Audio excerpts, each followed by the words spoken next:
For some reason, seeing you on this angle makes me remember when I walked in on you masturbating. Can we not record it? It's like, what? Is this like everything goes kind of thing? Anything and everything. We could, but if there's something that you really feel like, if something is said that you're like you don't want it out there, just say so. No, it's all good. It's all good. We're just yarning here. Okay, yeah, we'll start off with that masturbating thing then. Was it? No, was it actually? Wait. I don't know if you were there yet, but you were like you had your porn on. You were ready to go.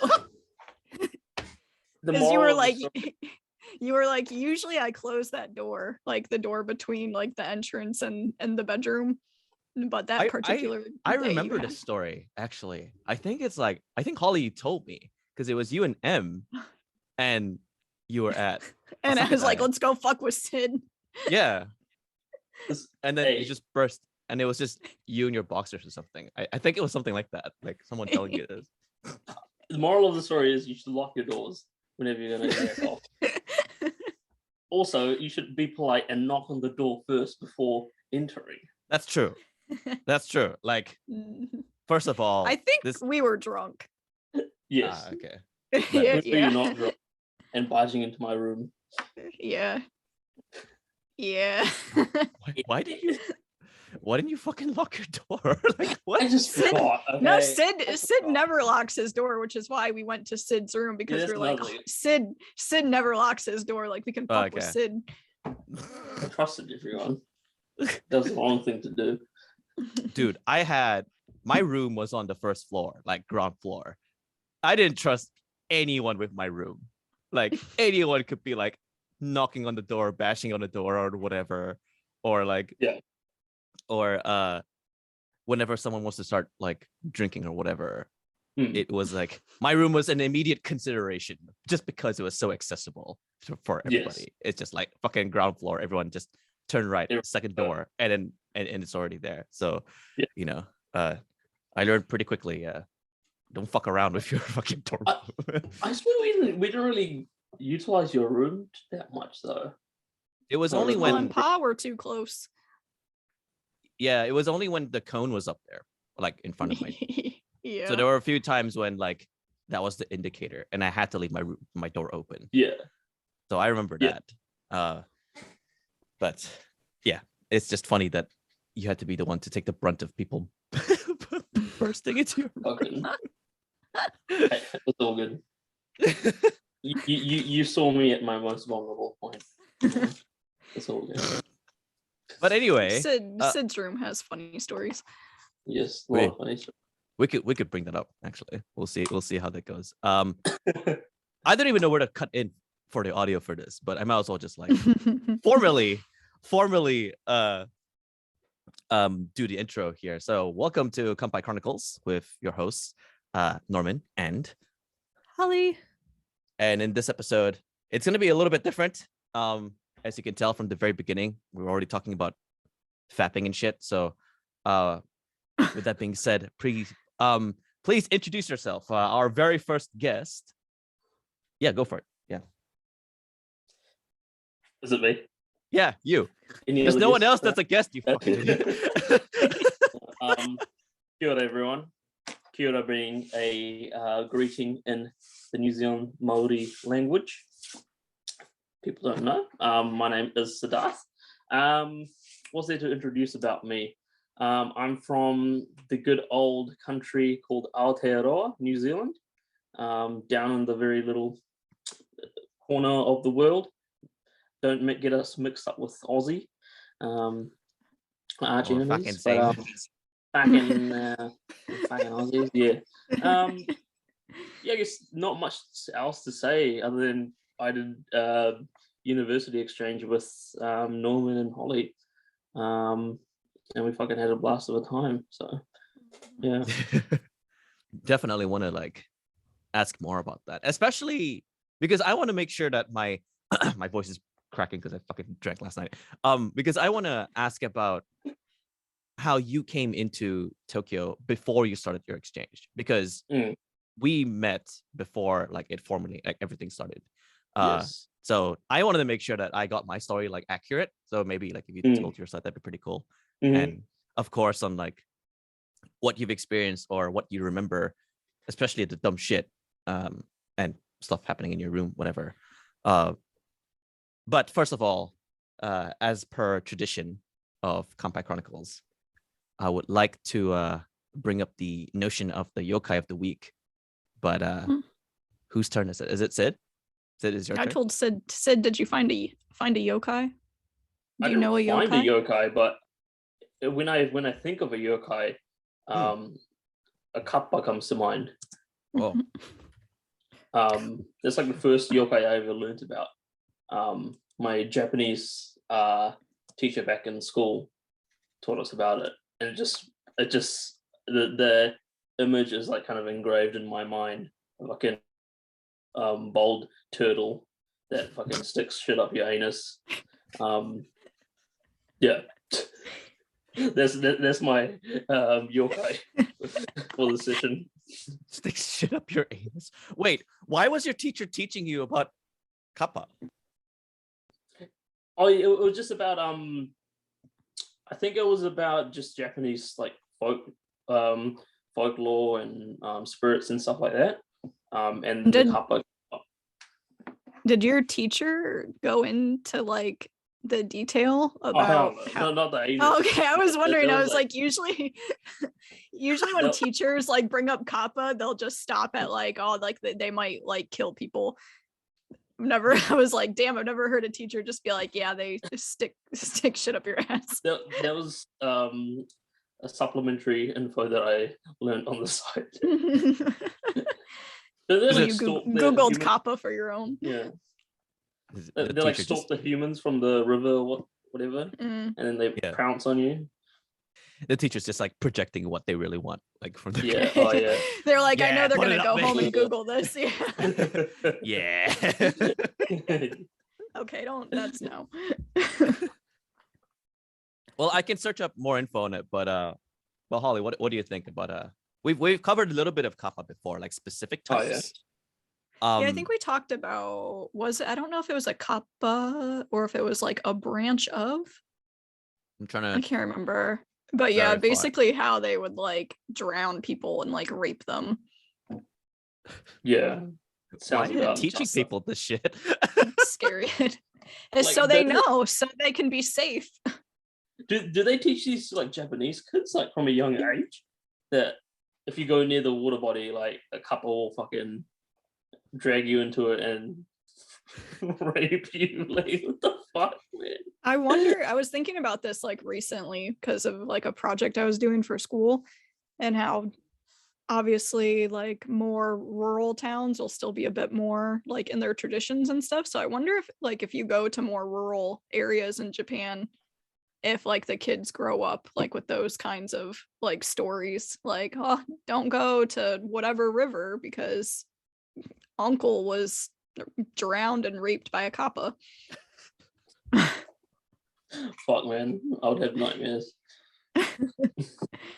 It's probably to an extent true though, because when I was trying to search back my own like native history, there were a lot of superstitions behind what you should do, what you should not do. And I was trying to ask people like, oh, why, like, for example, like, why are you not allowed to, if you see a monkey in the jungle, why are you not allowed to like interact with it or something like that? And then they said like, oh, these monkeys represent spirits. So like, if you know like an orangutan, like when you translate the name orangutan, it's 2 words, orang-utan, which means person, forest. So it's a person of the forest. And it's sort of that parallel right there.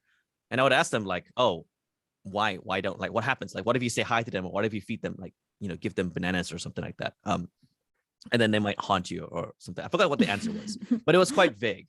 And then it occurred to me that most of the time people's behaviors are designed to act a certain way because of stuff like superstition, because of stuff like this fucking water demon. So you shouldn't play in the river or something like that. And when we were in Japan, there was pretty much a god in every item or in every like mountain or every superstition or concept or intangible. It was almost as if instead of looking at this kappa as a yokai, it's more like a helicopter parent telling you like stop playing by the fucking river. It's just like that. And some kids just don't listen, so they just up the ante on like the violence when you actually meet a kappa. So before it's like, oh, the kappa will just slap you on the head, and the kid's like, nah, I can deal with that. It's like, oh, a kappa will like stick shit up your anus. I'm like, oh no, that doesn't sound nice. That's where I draw the line. Yeah. No thanks. My asshole. No, no. It's a very, very, personal place.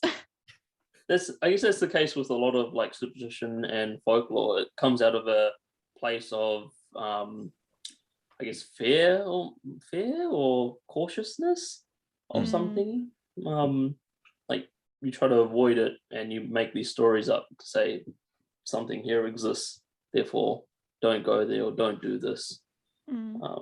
It's kind of common. I feel like that's kind of like a common thing that runs across many cultures. Do you get it a lot as well in New Zealand? Not in New Zealand. I wouldn't say there's anything here that like that, but I know that back in India there's a lot of superstition that stems from the Hindu religion. Like just like there's some real random ones, like don't cut your hair on like Saturday, or fucking you'll go to hell or some shit like that. Is that really random ones? Yeah, it doesn't really happen in New Zealand that much. New Zealand? I don't know anything about New Zealand. Is New Zealand colonized? Yes. Then that's probably why, because like America's like pretty much the same. Like we don't really have like folklore for your like average white folk, but we have a lot of like the indigenous stories of people that were here fucking first, or people in the South End over by Mexico. There's a lot of folklore stories that are of like Mexican tradition. Yeah, I mean, in New Zealand's case, it's the same thing where the indigenous Maori people, like they have their kind of origin stories and folklore around, how this land came about. Basically a whole story on like how this guy from the tribe many years ago, like basically established New Zealand like through fucking mating with a volcano or some shit. I forgot the details with it was like the sun and the volcano. I was taught this like a while ago. I don't remember the clear details, but then yeah, Japan is kind of like the same though, with I always butcher their names, so I'm not even gonna try, but with like the one god sticking his spear in the ocean, and that's what created Japan essentially. So. Stop. That ocean thick though. He just looked down and he's like, damn. He's like, on a stick something in that.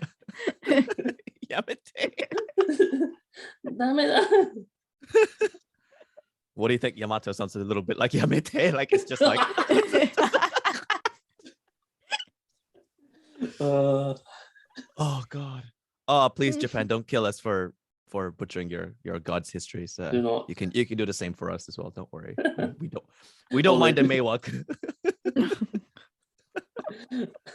Well, might as well like trace back how you learn about like Japanese and like all your classes, and then like diving into the world. Because I think if I remember correctly, you taught English before you started Rikkyo, right? So yeah, that's correct. Yeah, so I still remember that very, very well, because I still remember a specific story from that time that you told me. But like, could you like share with us, how did you get up to that point? Like, where did you start learning Japanese, and then how did you like traverse the seas from New Zealand all the way to like another island country? Yeah. How did it begin? So it first started when I did Japanese at my school. So I started about when I was in what you guys would call, or at least Americans would call ninth grade, or eighth or ninth grade, somewhere along there. And I did Japanese from then till the end of high school.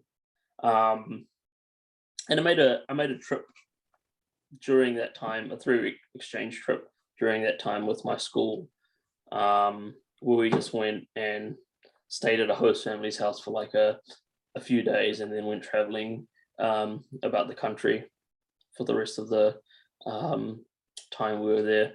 And after that, I was like, oh shit, I actually like this place. Wouldn't mind coming back again.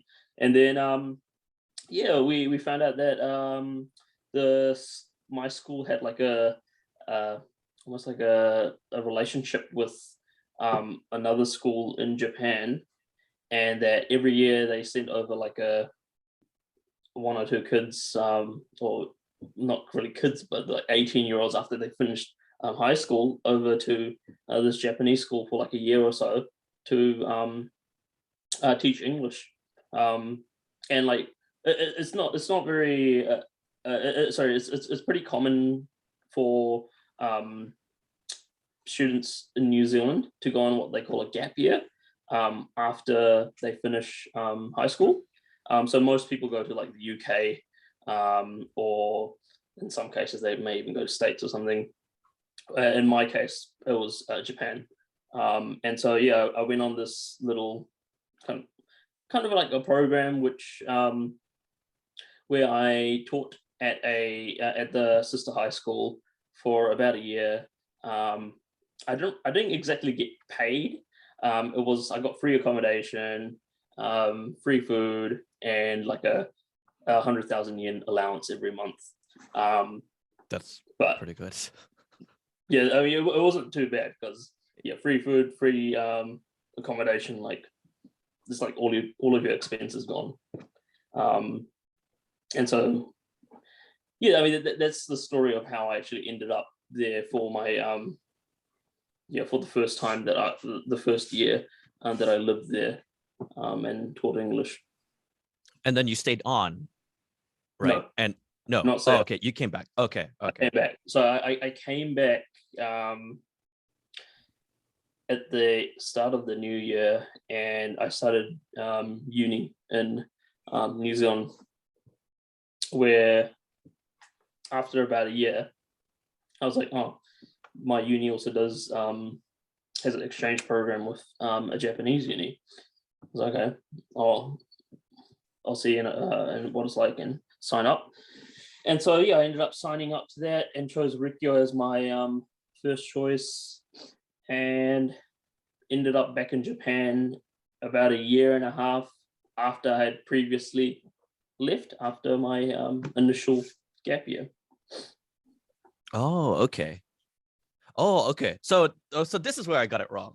I thought immediately right after your stint as a English teacher that you just stayed on just for like a month or two, and then immediately moved everything, like move all your like luggage and everything to Rikkyo. No, okay.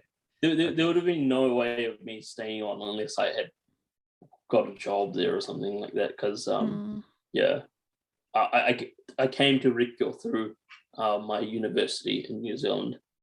Okay. Yeah, but I can tell you the reason why you saw me early.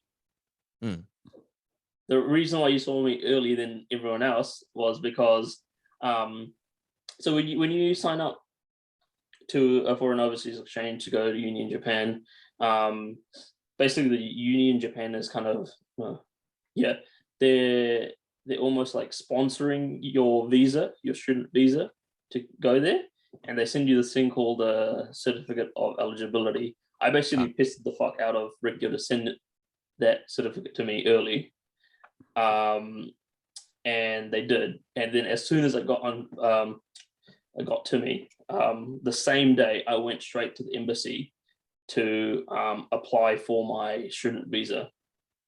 And the embassy, the Japanese embassy in New Zealand is pretty fast with their application, so that they got me a student visa in a couple of days.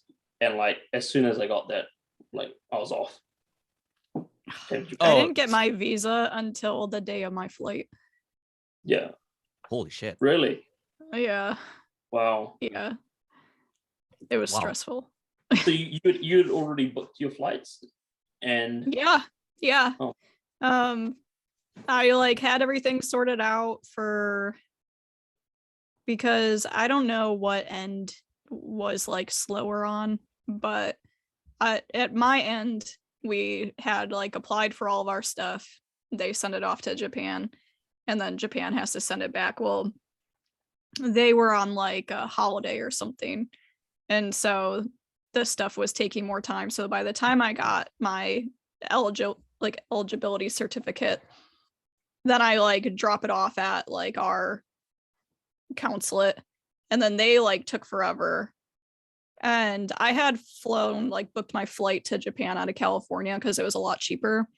So I went and visited my sister there, and they sent my visa. They ended up sending it to like my parents' house in Michigan instead of to like me in California, like a couple of days before my flight. And so my dad had to like overnight it to me, but the post office didn't drop it off. They just left like a notice for me to come pick it up. And then like by the time we got that notice, because they'll like FedEx and stuff, they'll come over like after 5. So the post office is closed. So the next day I just had to go to the post office and pick it up and then go straight to my flight. Oh my god. Damn, Yeah. that's really close. That's the same day. That's as close as it can be. Holy shit. I would be panicking the fuck out. I don't know why I wasn't like as yeah. I don't know. I'd be like, I'd be Sid, I'd be exactly like you. I'd be like emailing, I'd be like calling people, Bro, like, where's my fucking cert? Yeah. Where the fuck my fucking shouldn't be there? Sometimes I do this thing where it's like I have to like turn my feelings off. Otherwise I'll like hit the wall. And I feel like I was going through that. I was like, oh, everything will be fine. It's fine. It's chill. It's like that meme with the dog with the fire all the way around it. It's like, this is fine. Yeah, this is Everything's fine. yeah. This is fine. Mine was actually a mix of both your experiences. Like because I studied I'm Malaysian. I studied in Australia, so back in Australia, right? So that means that there were 2 potential locations where I had an embassy. One which is the Japanese embassy in Sydney, or the Japanese embassy in Malaysia. So since I had my semester start in spring, I still had a few months before I had to start it, and then I got I got the it's not the certificate that I had a problem with. It was the visa. So I had my certificate, and it actually came in pretty okay. I had like the original copy and everything. And then you had to get, it wasn't only the cert that you had to get like other documents. It's like, oh, proof of enough money or some shit. Or like your academic details, or I forgot, something like that. Anyway, but there were a whole bunch of documents, and you have to bring that to the embassy, and then they'll process a visa for you. So since I was still in Sydney and I was finishing my semester at that time before I had to go back to Malaysia for an internship, I went to the Japanese embassy in Sydney, and they said that it takes 4 weeks to do a visa. I'm like, what does it actually take 4 weeks? I was like, how does it take that long? Like with any other embassy, it takes like 5 days maybe to do a visa. Yeah. So like, I was like, okay, sure. And I'll pass the documents, because I can't just I have to be there to present it, right, to an embassy to start the visa. So I just ended up doing it. And yeah, I thought they're just saying that to be polite, right? It's like, oh, maybe something might happen or whatever. No, it actually took 1 month. But so like, I couldn't do anything because I had to go fly back to start my internship. So 3 weeks in, I asked, can I get my documents back? And then they said, okay, sure. But because I asked for my documents back, they canceled everything. So it was just like 3 weeks of absolutely nothing. Like, I swear to God, like the embassy was just like, they receive my documents and then they're like, hi, kasukomarimashita. And then they sit there and they're just on standby for 3 weeks. Like for like 3 weeks, they did jack shit. And I flew back to KL, and I was like, okay, hopefully it won't be the same. And I went to the embassy here, and the lady at the counter was so kind to me. I told her the story of the embassy in Sydney. She's like, oh, it actually doesn't take that long. And I'm like, oh, how long does it take? And she's like, 3 days, 5 days. I'm like, oh shit, sure. And I passed my documents, and she's like, can we get your phone number so we can confirm with you? And I'm like, okay, sure. And like literally Monday went in, Thursday got a call, Friday picked it up, and I was like, fucking let's go. So like it was just pretty snap quick. So it's pretty awesome. Yeah, I feel like the embassies in the States I feel like they're like for like at least 4 weeks. Like they want at least 4 weeks to like process your visa.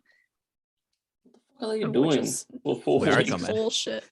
America. And it's like you walk into like the place and everybody's just kind of chilling. So it's like, what are you doing?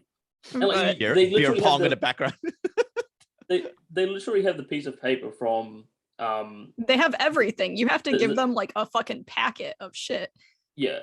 Or like but what I'm talking about is like they have the certificate of eligibility, which is the actual paper from the Japanese government and from Japan. And so like this should be enough, right? To be like, okay, let's go. Yeah. Just print the visa out. Even if this is stamped, we want to make sure this is the actual Japanese government. So we need all of your like 20 other papers. Like I need your Neopets account. I need your password. I need everything. Research our like whole background from birth. I need your MySpace. I need your journals. I need everything. Are you a real person?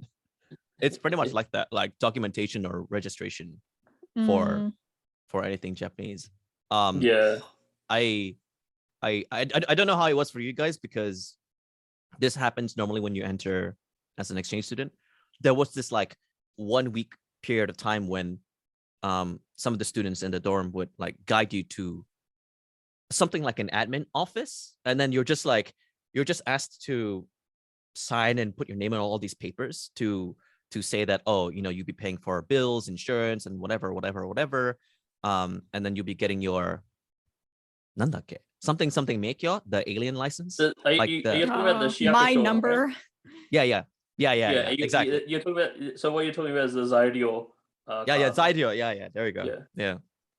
And it was just like 1 or 2 days straight of just like signing papers that you just cannot read because the kanji was just too difficult, or you just have no clue what you're signing. Like you could just be signing your liver away, and they'd be like, "Hi, so this." It's just fucking funny. Yeah.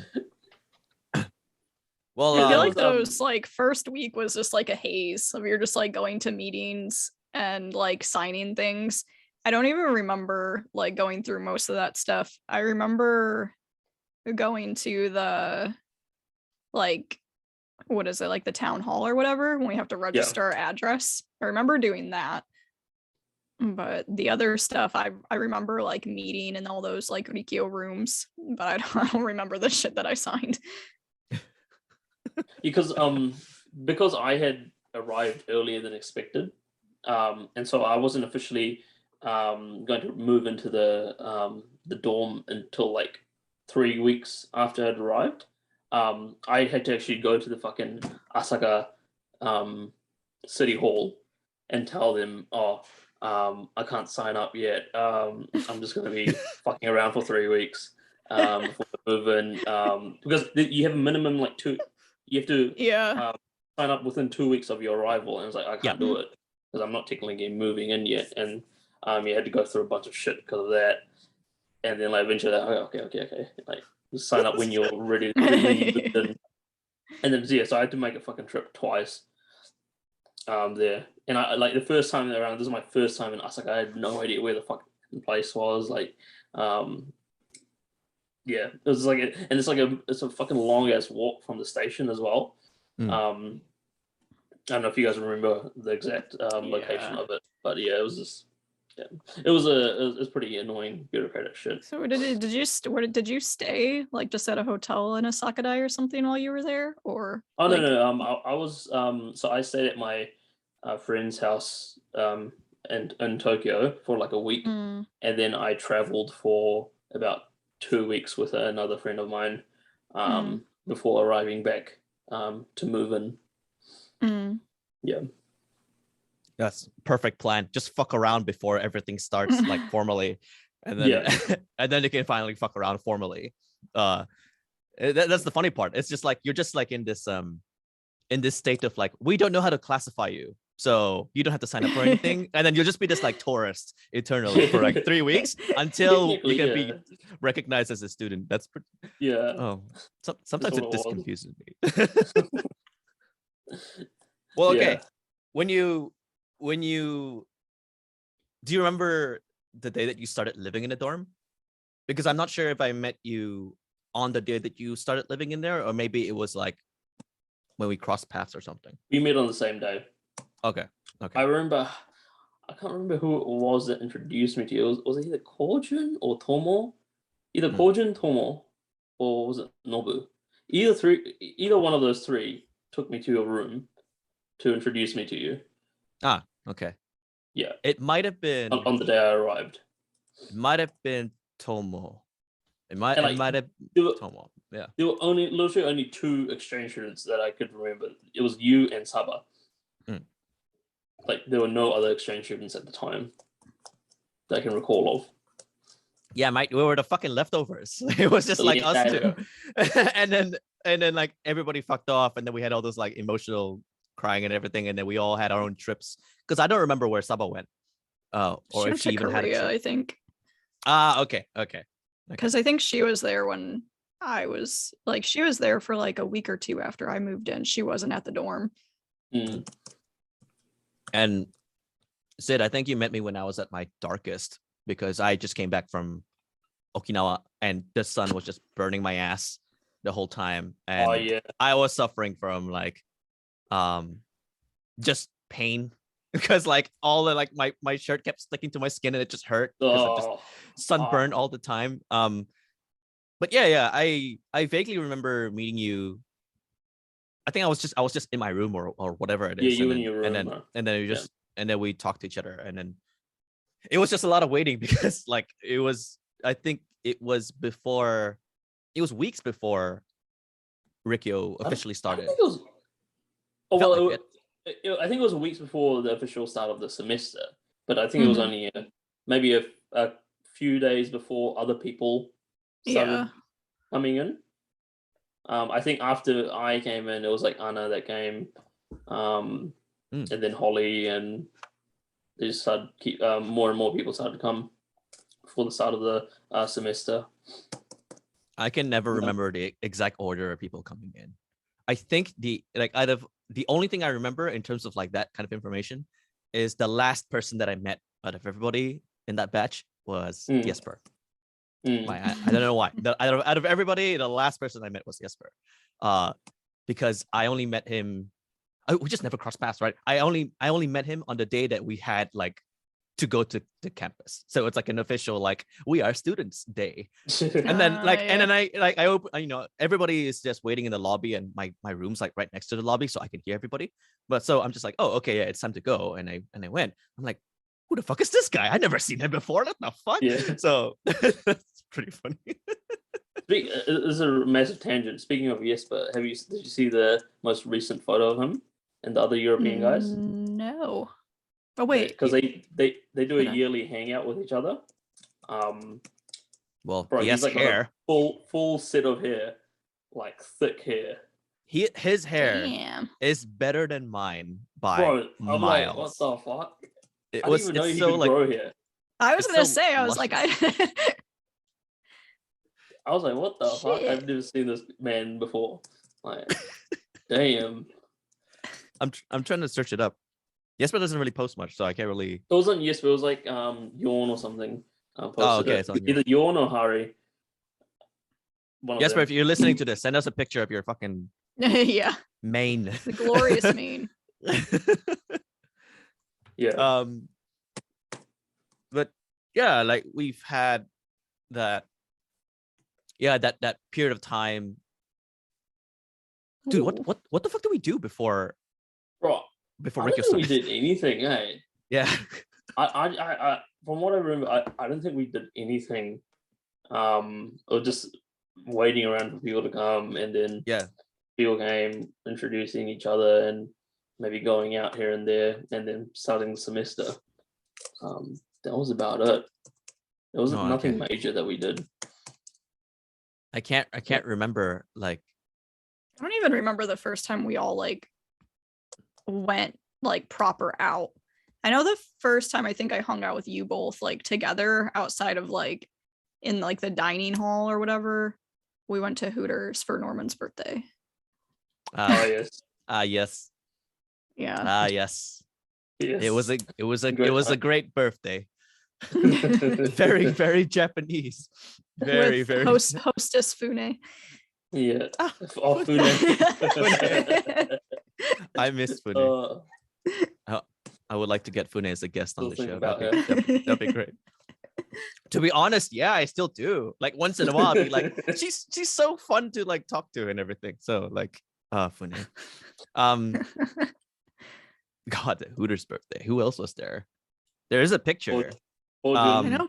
Kojun, Max, I think, and then Tomo. Saba. No, Saba? I don't think Saba went to that. Was it? Saba was I'm there. not actually sure. Saba's there? Oh, okay. I can't remember. But it sounds like Saba would be there because she would be like, "Oh my God, Hooters! I want to see the girls." And it sounds very Saba. Yeah. Well, then Rikkyo started, and people were just like getting into their own pace, being students there. Yeah. Getting to know each other. Yeah. How was it for you when, because you've already had time being in Japan for quite a while already, and then now your role is different because you were there as a teacher at a high school, and then now you're a student of like of a uni. How was it for you when you started? It was I used to, the experiences were definitely different because as a kind of teacher in my year as a teacher, all the people that all the other teachers, they were fucking almost 15 to 20, 30 years older than me. So it's like it's really hard to connect with them. And so I had to kind of go out of my way to connect with people, make friends. I had already had a few friends due to my previous like exchanges, and like we had I had a exchange student live at my place in New Zealand for about like a month or so. So I knew him. So I had a few friends here and there, but in order to make like new friends and stuff, I had to actually like go out of my way to just connect with people and like go to events and stuff like that. Whereas with Rikkyo, it was like almost like you're just surrounded with people that are looking to connect with each other. Like everyone else didn't have like that many friends already in Japan, and so you just like naturally just form groups with each other and connect. And same with the Japanese students, like they would always like want to know about you and get closer. And yeah, so it was definitely like easier, I would say, to make like those social connections and groups in the university context as opposed to my previous role that I had at the school. Yeah. Where was your school at, actually? Yokohama. Oh, Yokohama. Oh, Yeah. okay. That's fun. Okay. Yeah, it was a great place. Were you hanging out? It was actually a nice place. Yeah. Were you hanging around a lot at Yokohama a lot? Like most of the time, or did you take lots and lots of trips to Tokyo a lot? Ironically, though, it was quicker for me to get to Shibuya than it was to go to Yokohama city center. Oh shit! Like, yeah, because with Shibuya, it was only one train line for me. I would get there on the express train. I would get there in 20 to 25 minutes. Whereas, like to get to Yokohama, like Yokohama Station or Minato Mirai, like I had to go and catch like two different trains, and so it would take about like 30 to 40 minutes. So Shibuya was like closer. Okay, so you're already primed for partying in Shibuya. I was then. like primed. I was ready. You already knew all those spots. It actually, I forgot that Minato-Mirai is part of Yokohama. It actually didn't occur to me that. Yeah. Because like to me, I was just like, Minato-Mirai is just like EDM land and Disneyland. Like that's just like, that's how I remember Minato-Mirai. It's like a different district. You're thinking of something. You're thinking that's not Minato-Mirai. You're thinking of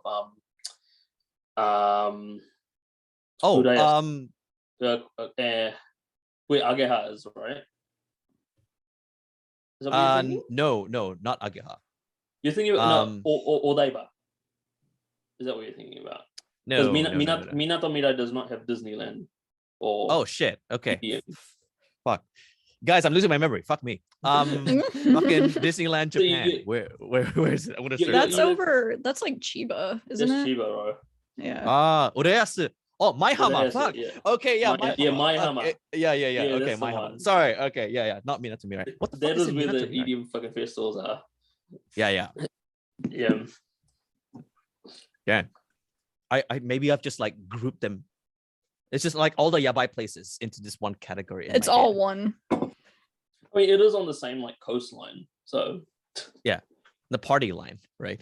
Let's just take this train to get fucked. It's just like let's just go drink yourself. You know, it was so funny, like because both Disneyland, so Disneyland is in Maihama, and the place where the festival and shit happen is in the station after that, which is like Makuhari something. And like it was so funny. It's like you'd have people that had just like finished up at the festival, getting on the train like all drunk and like fucked up, and then it would stop at like Maihama for the Disneyland people, and like it's just like all families and kids, or like children, like children, and like it was just like the mixture of those two different groups. It just like be funny. Well, I feel like that always is like how it is. Like if you're someone that like parties in Japan, because we've talked about this like before, where it's like you go out and then you're stuck out. Like you're stuck out until the first train. So then it's like by the time you're getting on your first train, there's people that are like going to work or like having their proper day, and you just look like shit with all these. The like overlaps nice people. were insane. It was like that thing, especially when we went to Disneyland, said like with the 1050, it was just like drunk people going to a club, and then they're on the same line as like kids with like Mickey Mouse like ear, you know, like just like accessories and everything, like they're like all full, like hey, let's have a fun day, like a fun, innocent, family friendly day. And then just like 2 stops away, people were just getting shit faced, and then just they had like, you know, Grey Goose vodka samples in their pockets and shit. But that's just me. I'm just, or Strong Zero. Yeah, people are just like drinking Strong Zero on the train or whatever it is. It's insane how the overlap is accepted, or like no one complains about it, or like no one brings it up. It's just accepted. And the biggest one, and I think this was a culture shock for me, the biggest one is, and I wish there was a word for this in Japanese, the people who sleep on the train on the Yamanote line, and they are so drunk that they pass out, and then they're just like endlessly circling the Yamanote line, because we've had quite a number of people who did that exactly. And oh my god, that was hilarious. I'm glad that never happened to me. I know we have a mutual that has had that happen to them. Hikari, if you're listening to this, I remember you telling me ages ago that this happened to you. But knowing Hikari, she was on the she was on the Yamanote line. She was on the Yamanote line. We all drank a lot. Yeah, and she's a strong drinker. Like she's an amazing drinker. Like I think nearly everybody in Asakadai would lose in a drinking contest with her. But it's just that on that day she just drank extra, I guess. So she was tired, and then she slept, and I think she slept for like 2-3 hours. So like a Just literal lying around. circle. Yeah. And she was like, oh, why am I at this station? And then she checked her watch and she's like, fuck, I I did a full circle and I don't remember. But that's Tokyo in a nutshell, guys. Classic. Gotta be aware at all times of your stop. Until you get that like instinct where you just magically wake up like at your station. Yeah. Because a lot of people seem to be able to do that.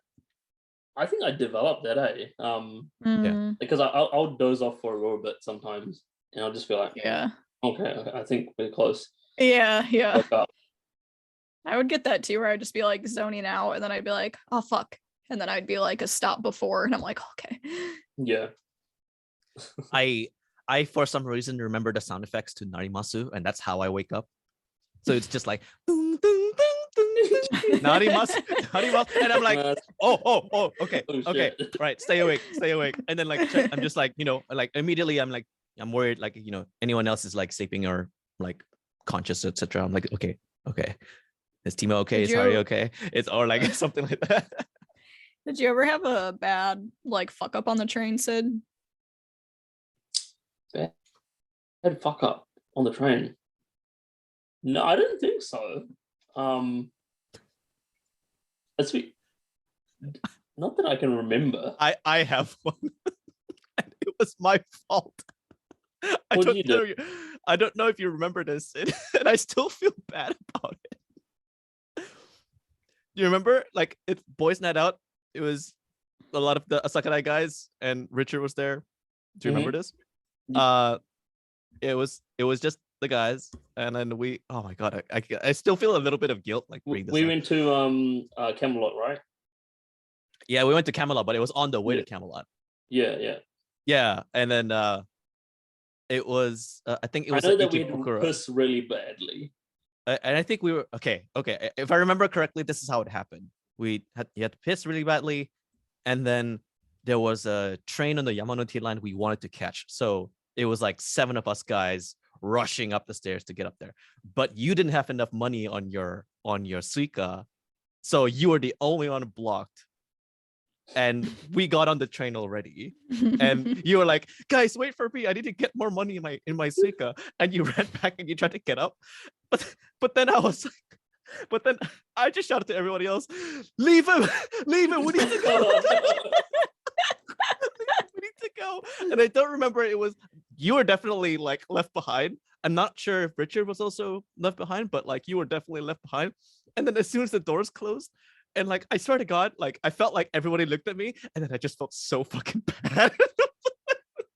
Do you remember the reason why we were rushing? No, I don't remember. Oh, wait. It's because we wanted to get that fucking 1,000 yen deal at Camelot. Yeah, when you come in before midnight or something. Yeah. For that reason, you guys we were all rushing. Yeah. And I actually forgot about that part until you just reminded me. But I do remember like me getting to this Shibuya and like fucking running to Camelot. But I missed out on getting in. But I think eventually like you guys just like shouted me a few drinks. I did. Yeah. I did. Yeah. And I gave you my drink ticket and everything. I felt so fucking bad. I felt so bad. Because it was like, because at first, like in my head, like this is my thought process, right? This is my thought process. I was like, okay, Sid is a dear friend of mine, but Camelot's really expensive past midnight.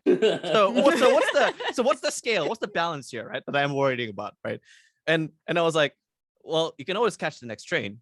When then if you run, maybe you can still get there before midnight. And like even then, if I remember correctly, and you can totally correct me if I'm wrong, even if we did all of us get on that train, we still had to rush anyway, because that was how close to midnight it was to get to Camelot. Oh yeah, it was real close. Yeah. And then to get to Camelot, it takes like from the station maybe like 7 minutes walks or something like that, 8 minutes walk. I remember having the exact number. I calculated because we went there so many fucking times that we did. But yeah. So I was like thinking, like, it's fine. Like we don't have to like, it's just money, but like, like you could just wait. It's fine. But then the other thought that like invaded my head was, you know what would be funny if I just shouted that out. Like in my head, I was just like, you know, it'd be funny. And this is when I feel like I have a problem, because sometimes comedy ends up becoming a reason for me to do something fucking stupid or like really, really bad. And I mean, you guys have seen me in Tokyo, and that has happened many, many times just because I just want to do something stupid. And in this case it was. So yeah, I'm sorry, man. I still feel bad up until I think you're just a fucking cat. That's what all right. I fucking didn't put any fucking money in your card. Yeah, what was Camelot? It was like 40 or 50 USD for like guys, wasn't it? Oh, I think it was that much. I think it was like 30? 3,000 yen. Okay, so like 30. Like the normal prices. Sansen Go, I think. Yeah. 3.5, I think, because it wasn't 4. Definitely wasn't 4. That's like Feria or like Ageha level. That's like those big clubs.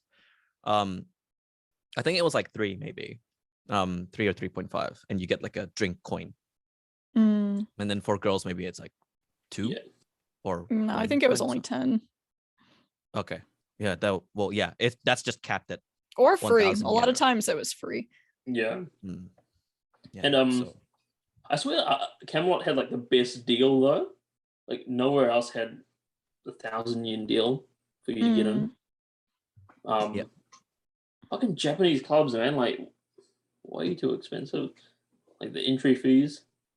I don't know if you guys it's the same in like the States or Malaysia, but here like we don't even pay for any to get into any of the clubs. I don't think lots of places. I don't think you have to pay to get in, but like drinks are fucking expensive. Oh yeah, the drinks are yeah. But that's why you to be expected though. Yeah, that's why you pregame, right? Yeah. You make it's not easy here because you have to like fucking drive places and shit. But like, where did I go the other day? The other day, I feel like in Japan, I could be wrong. I feel like in Japan, a lot of drinks I would get be like $4 or $5 like USD. And like the other day I went out and the drinks were like 8, 12, fucking 14 for like one drink. And yeah, but you know, it depends on where you go, but yeah, normally we would either make shit at the dorm, just have a strong zero intact, or bring a strong zero. I mean, I wouldn't. I hate strong zero even until now. But like you pregame at the dorm and then you like calculate time to time to drunk, like time to drunk state. Yeah, it's just like calculate like, okay, Ageha is like 15-minute train ride. Okay, you start drinking now, right? And you just like start like chugging the fucking you have like your line drink. Yeah, and it's just like ready. Yeah. There were good deals. Like you could get like a 12-pack of or 10-pack of strong zeros for like nothing. Like it was cheap as fuck. Yeah, I feel like even buying like alcohol in general, like going out and buying like a 5th of gin or vodka or something was like not expensive.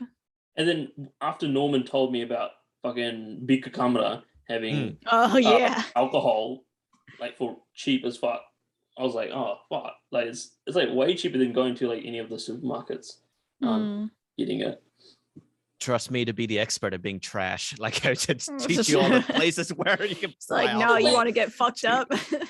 It's like the most random thing, like an electronic store having fucking alcohol in the middle.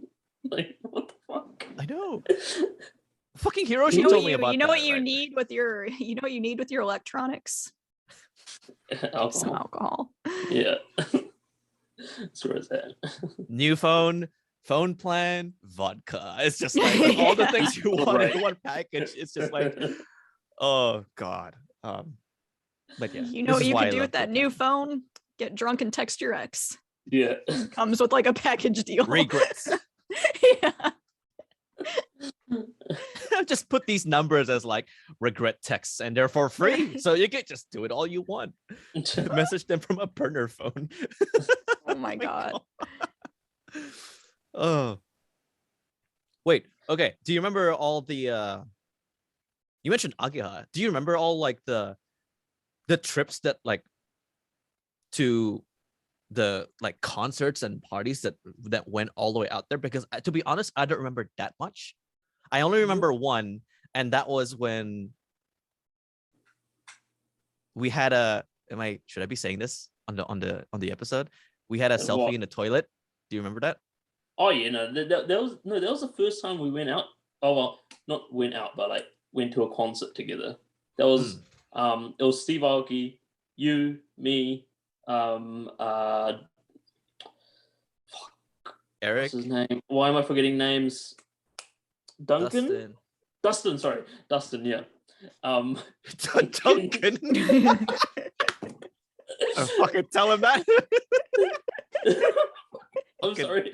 The Duncan, the sushi chef. Eric and Jesper, the five of us, we went.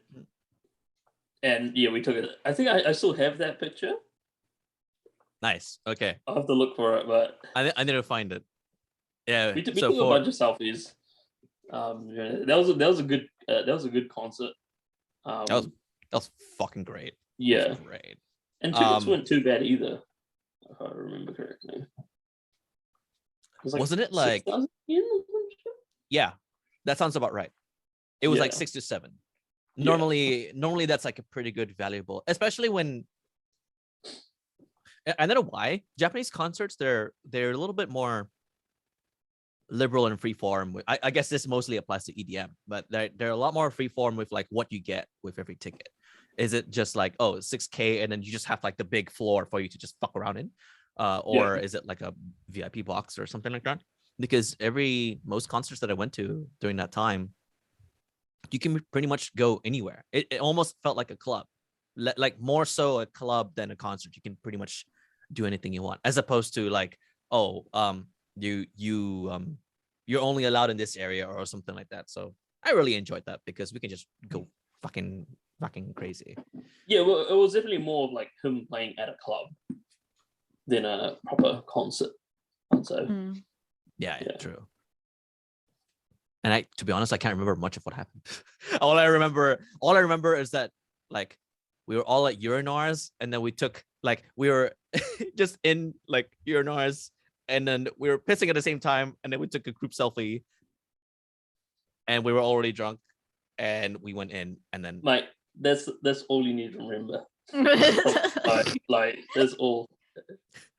Everything else was just drunk and partying. Didn't we get caked a little bit as well? Because Steve Aoki throws the cake, and we were pretty. I think that was a goal, right? Yeah, okay. we were. That was a goal, wasn't it? To like want to get cake because he's famous for that. But yes, I didn't get caked. I don't remember getting caked, and I'm not sure. Did you get caked?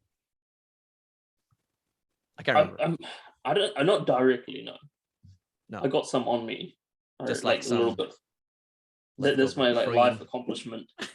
That's what he said. Yeah. Accomplished. Getting a bit of Steve Aoki's cake. Jesus.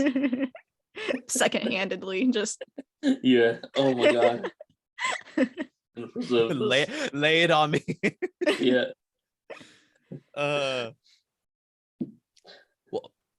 Well, do you have a favorite memory of Rikkyo, or like being in Rikkyo? Favorite memory of Rikkyo. Anything in particular? That's a tough one, man. There's too many. That's a tough one. It's way too many.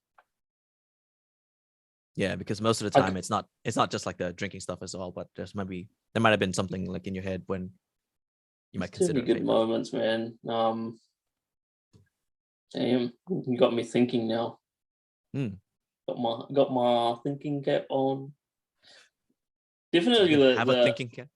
The Disneyland trip with 1050 was pretty fun and memorable. I was just fucking around and making inappropriate jokes with kids around. Yeah. The good times. What else? I guess with Holly, it was definitely you went by this time you had left Norman, but Holly and I went to this it was a house party with a couple of other people. And you were fucked up. Yeah, that was like the first times I got like that fucked up. Yeah, you were out of control. I think the alcohol. I had some. My theory is that I had hay fever. So medicine? I think it was hay fever medicine that I got, and I had that before going, and then it mixed with the alcohol, and it just fucked me up real bad. I wasn't even drunk. I was just like that was crazy. That night. Nuts. That night was like a fever dream. I feel.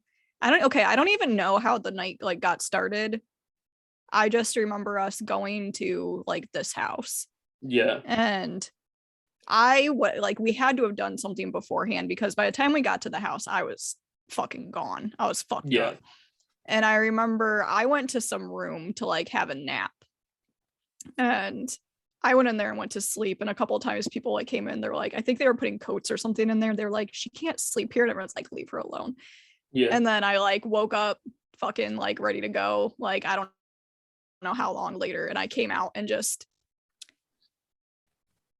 this was like, I didn't know people had house parties in Japan, but I came out and everyone was just like blasted amongst like other things that were happening at this house. And then I remember eventually us leaving. Micah and I had like left, I think, a little bit early. We were like talking about going and people were like being slow. And so I was like, let's fucking go. Yeah. And so we ran off.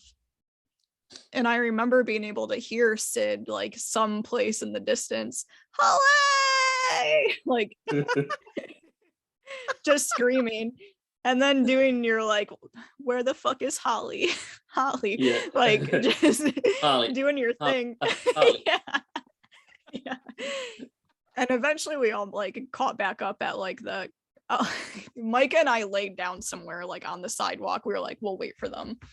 And we like laid down, but then we heard like cop sirens and we were like, oh fuck. Oh, so we were like, oh my God. We were like hiding behind like some like street sign because we were like, they're coming for us. Eventually we found like we all run into each other again, like at the station.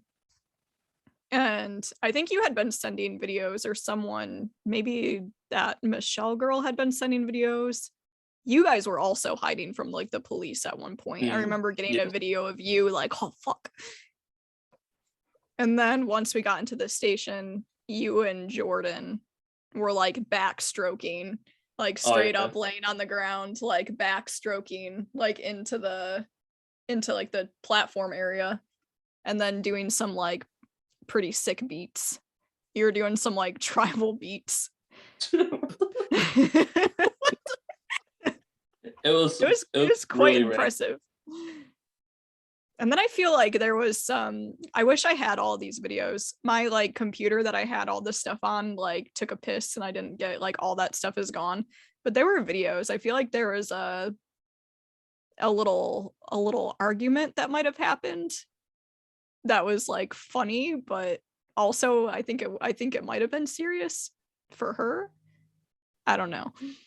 But it was funny. I was like, damn, Sid. Like Sid's on another level. Oh, yeah. Wait. This, I feel like, I think I know. What do I vaguely remember who this might be about? Anyway, no, that might be. I might have like that part inaccurate because I wasn't really part of the semester. It's just that I remember like, because this was spring semester of 2016, so I had already left. Yeah. And I remember, and I vaguely remember messaging Sid. I remember vaguely messaging you like, you know, how's things with this new semester, and then you'd be telling me about like what's happening, and Holly as well. So it's great to know that even after I left, the fucking yabai shit happens. Yabai has continued. Yabai all day, every day. Sid and I, like after like everyone from first semester left, we'd be down like, maybe we'll just take it easy this semester. Like we don't want to hang out like with new people. We'll just, you know, focus on school or some shit. And then I think the first time, I know did you go to that foam party, Sid? The what party? There was a foam party like second semester. Oh yeah. I can't remember what club it was. Did you go to that? I went to that, yeah. I think that was the first time that I had like actually hung out with people that had just come in, because I was kind of like avoiding everyone. But then that night I was off my ass, so yeah. But it was right. It was fun. It was good. It was a good time. Yeah. We made it work. But I mean, no, like speaking of just memory, I think it's just like some of the small stuff as well. You know, just us drinking in the lobby, going to the river now and then, hitting up the karaoke that's near the dorm. Oh, like little things like that, you know. Do you remember when those random guys showed up and they were singing like Christian like songs? There was like two. I think we were. At the I don't remember which semester. Yeah, we went out and I feel like there were two guys and they asked like if they could just join us, because I think there was like some deal or whatever. And everyone was like, yeah. And then they were singing like these very like religious songs. I feel like you had to have been there, because I feel like I wouldn't have gone out if you didn't go out. I don't recall that one. Were these like just two random guys, or? Yeah, they were just random guys. They weren't. Oh. Can't recall. This sounds like your semester. I don't remember anything about this. So. Yeah.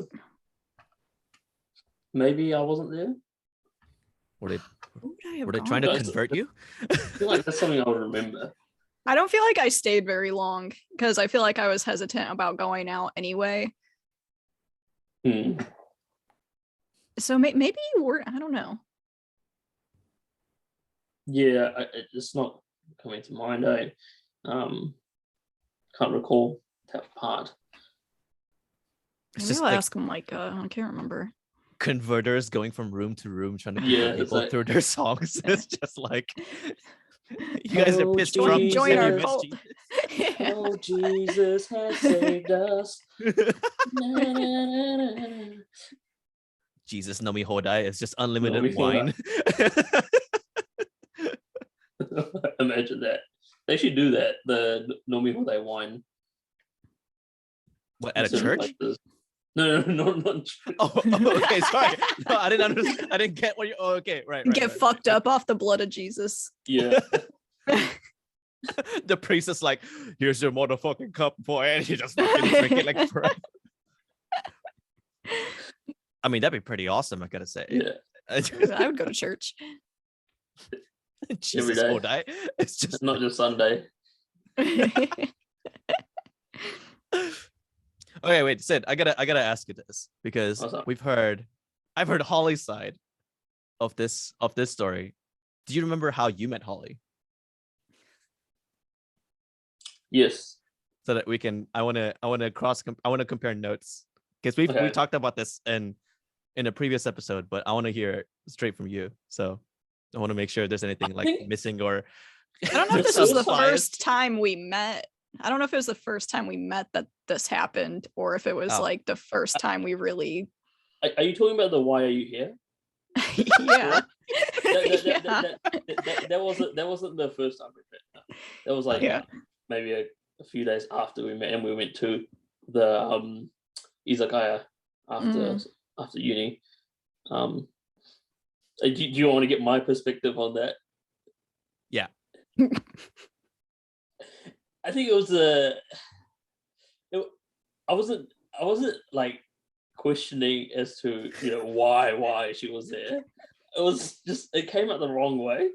I was just like, because okay,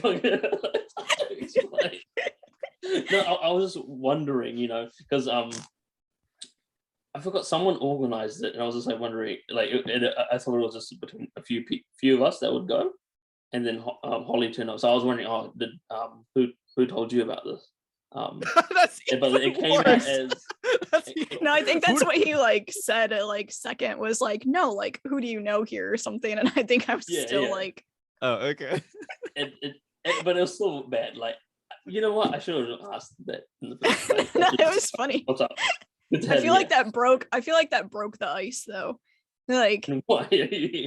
no, because I'm Why are like you you guys know, like I'm like kind of like weird. Like I feel like I don't make friends in like a normal, like conventional way. And so when I'm just trying to like casually talk and like know someone, I don't know what to do. And because I thought Sid was being mean to me, that opened the door for me to be like an asshole to him, like every time I would see him. And then we became friends. Yeah. I think that's the key to every friendship. Right? Yeah. Oh man. Every time I hear it, it's just hilarious. Like thinking about it. It was Yeah. is it like just with friends or was it with like a circle in It was Rikkyo? like those buddy things they set you up with, like right when you come. So that? I don't remember what Oh. they called it. Yeah. And Right, we right, had the like buddy that's system, what we were yeah. at. We were at uni for that. And Yeah. we had that meeting. And my group, they never did like anything the whole semester or whatever. Hikari was in my group, but she was very busy that semester. Mm. And I knew a couple people that had been in your group. And so I was talking with them after the event ended, and they were like, oh, we're going to eat, like our group is going to izakaya, like do you want to come? And I was like, oh sure. So like naturally, because I don't know if other people came that weren't in your group, but if it was just your group, it's a very valuable question, like, oh, like you're not in our group, like well, like how are you here with us? But I was like, who the fuck are you? Like, yeah. and then like the second, because he's like, why are you here? In his fucking New Zealand fashion. And I was like, fuck you here. like to hang out. And he's then to like back it up, he's like, no, like who do you know? And I'm like, I have like friends here too. Like and it just and then it was just like it just was the wrong way of going about things, you know. But then that became something like when I would see Sid somewhere, I could be like, Sid, why are you here? Like, who do you know? And then it was just easy. It was just easy to talk after that. What was your first impression of Norman? My first impression of Norman definitely came off as Yabai, like the first time I met him. Fuck. Got caught immediately. Jesus. Yeah. Didn't you have like blonde hair? Was it blonde when I first met you? No, I don't think I had. Did you color your hair? No. When I met, so I came back from Okinawa, right? So that means that I just had normal hair, like brown or black hair. It was just like a lot of sea salt because of the air from the beach and everything. But like, I guess I have a feeling the reason why you're thinking that is because when we started talking, it was, I guess I was just telling you about like, oh, what's happening in Rikkyo or like what happens in Asakadai.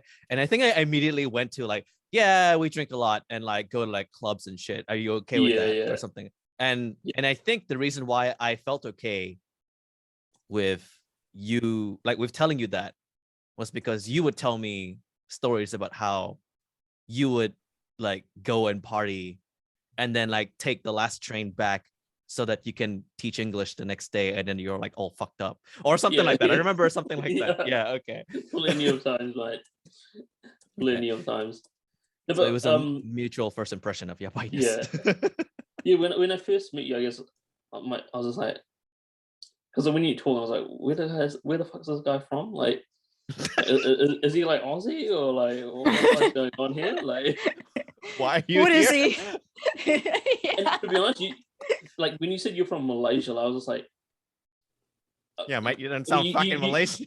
But you don't look like I'm being generalized here, but like you don't look stereotypically like Malaysian, to be honest. So I was just like, what the fuck? And yeah, bit of confusion there. But yeah, there was definitely that mutual like, all right, this guy's yabai. Okay. Definitely Yeah, gonna be good. That's good because we're on the same wavelength. So Yeah. here's when I knew, like, we had that talk and that's all cool and all, but here's when I knew that our sense of humor matched really well. Do you remember watching that drama together in like the dining hall of Asakadai dorm? It was you, me, and Tomo, and there's like we were watching this like J drama of like this like sankaku kanke, and it was just like shitting commentary on it.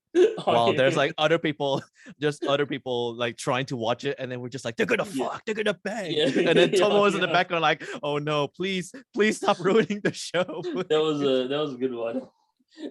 It's just us like cracking up while everyone's like taking the drama like real seriously. It's like, oh, the guy, like, and then we're just like fucking making jokes on the side. These two guys in the background are like, oh, they're gonna fucking fuck, they're gonna fuck first. And that's what I knew it's gonna be a good one, because we're just chilling, like we were just waiting on. Yeah. And I think, and I think the only thing that now that I'm thinking back on that time, like right before Rikkyo like formally started for that semester, I think I'm actually shocked that I didn't think to like go out to drink with you, like even if it's like nearby, or like, you know, just like start drinking or going out to karaoke, whatever it is, or even like dinner. Yeah, we didn't really do that at the start.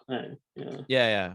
Because I think we were just like relaxing or chilling or something, and then we were just lots of. I mean, waiting. There wasn't really that big of a reason to do it either, because we would just do it at the dorm, right? If we were gonna drink, true. we would just like drink and play games or card games or something, in the lobby area. So I used to, at that point, there wasn't really a need to go out to do any of that yet. And once more people started to come, obviously, yeah. Yeah, that there's that phase of like getting to know people, and then you're like testing the waters, like what's considered okay with them. It's like, oh, okay, drinking in the lobby, you don't mind joining that? Okay, sure. Playing games, okay, sure. Getting completely fucked up somewhere, okay, sure. Like, you know, you're in. Yeah, it's like a ritual. You got to meet all those requirements to be in the Asaka party troopers. Asakadai. You got to make that distinction. There's the dai in there. Asakadai. The dai. Oh, yes, right. Asakadai. Yeah. We were definitely. I feel like we were definitely the most yabai dorm out of all the other ones. I feel like Shiki and Shinamachi weren't as yabai. Definitely. We were like the dorm they would talk shit about. Yeah. I mean, we'd give shit back. Fuck we don't give a fuck. They can stay in their own lane. Fucking Shiki. Fuck.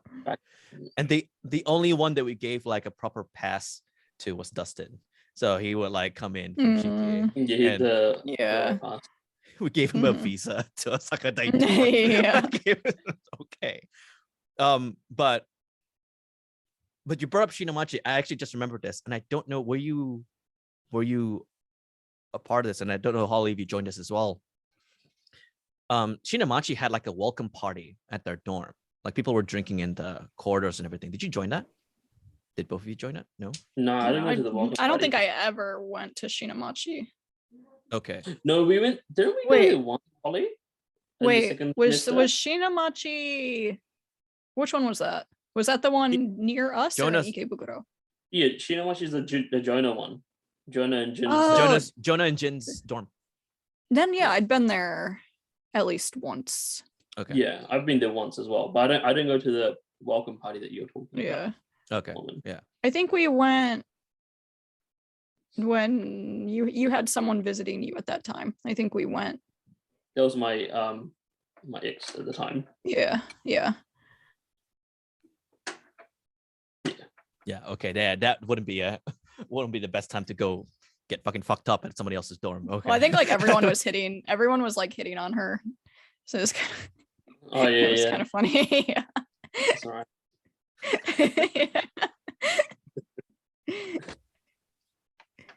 Anyway, Norman, sorry, continue. What Yeah, about yeah. the Yeah, welcome yeah. party? Because we had our own just like drinking in the lobby and everything, and then just getting to know people in our dorm. But I remember that was it some of the Japanese students invited me as well to go to the Shinamachi one. And I'm loyal to Asakadai until the day I die. But once in a while, like a change of scenery would be good for the soul, so I might as well. And Shinamachi is like, it's like, if you like map out like where the war zones are, it's like Asakadai and then Shiki's on the other side, and then Shinamachi's neutral ground. So I didn't mind visiting Shinamachi. So I went there, and I think I had something during the day, and then I went there and I like ate like onigiri on the way, and then of course I did my usual pre-game on the way there, and I joined in, and I met the Shinamachi people, and they were all just like the format or like the layout of Shinamachi is a little bit different, right? It's not like it's not like our dorm where there's a floor and it's more like square like, so all the doors are far away from each other.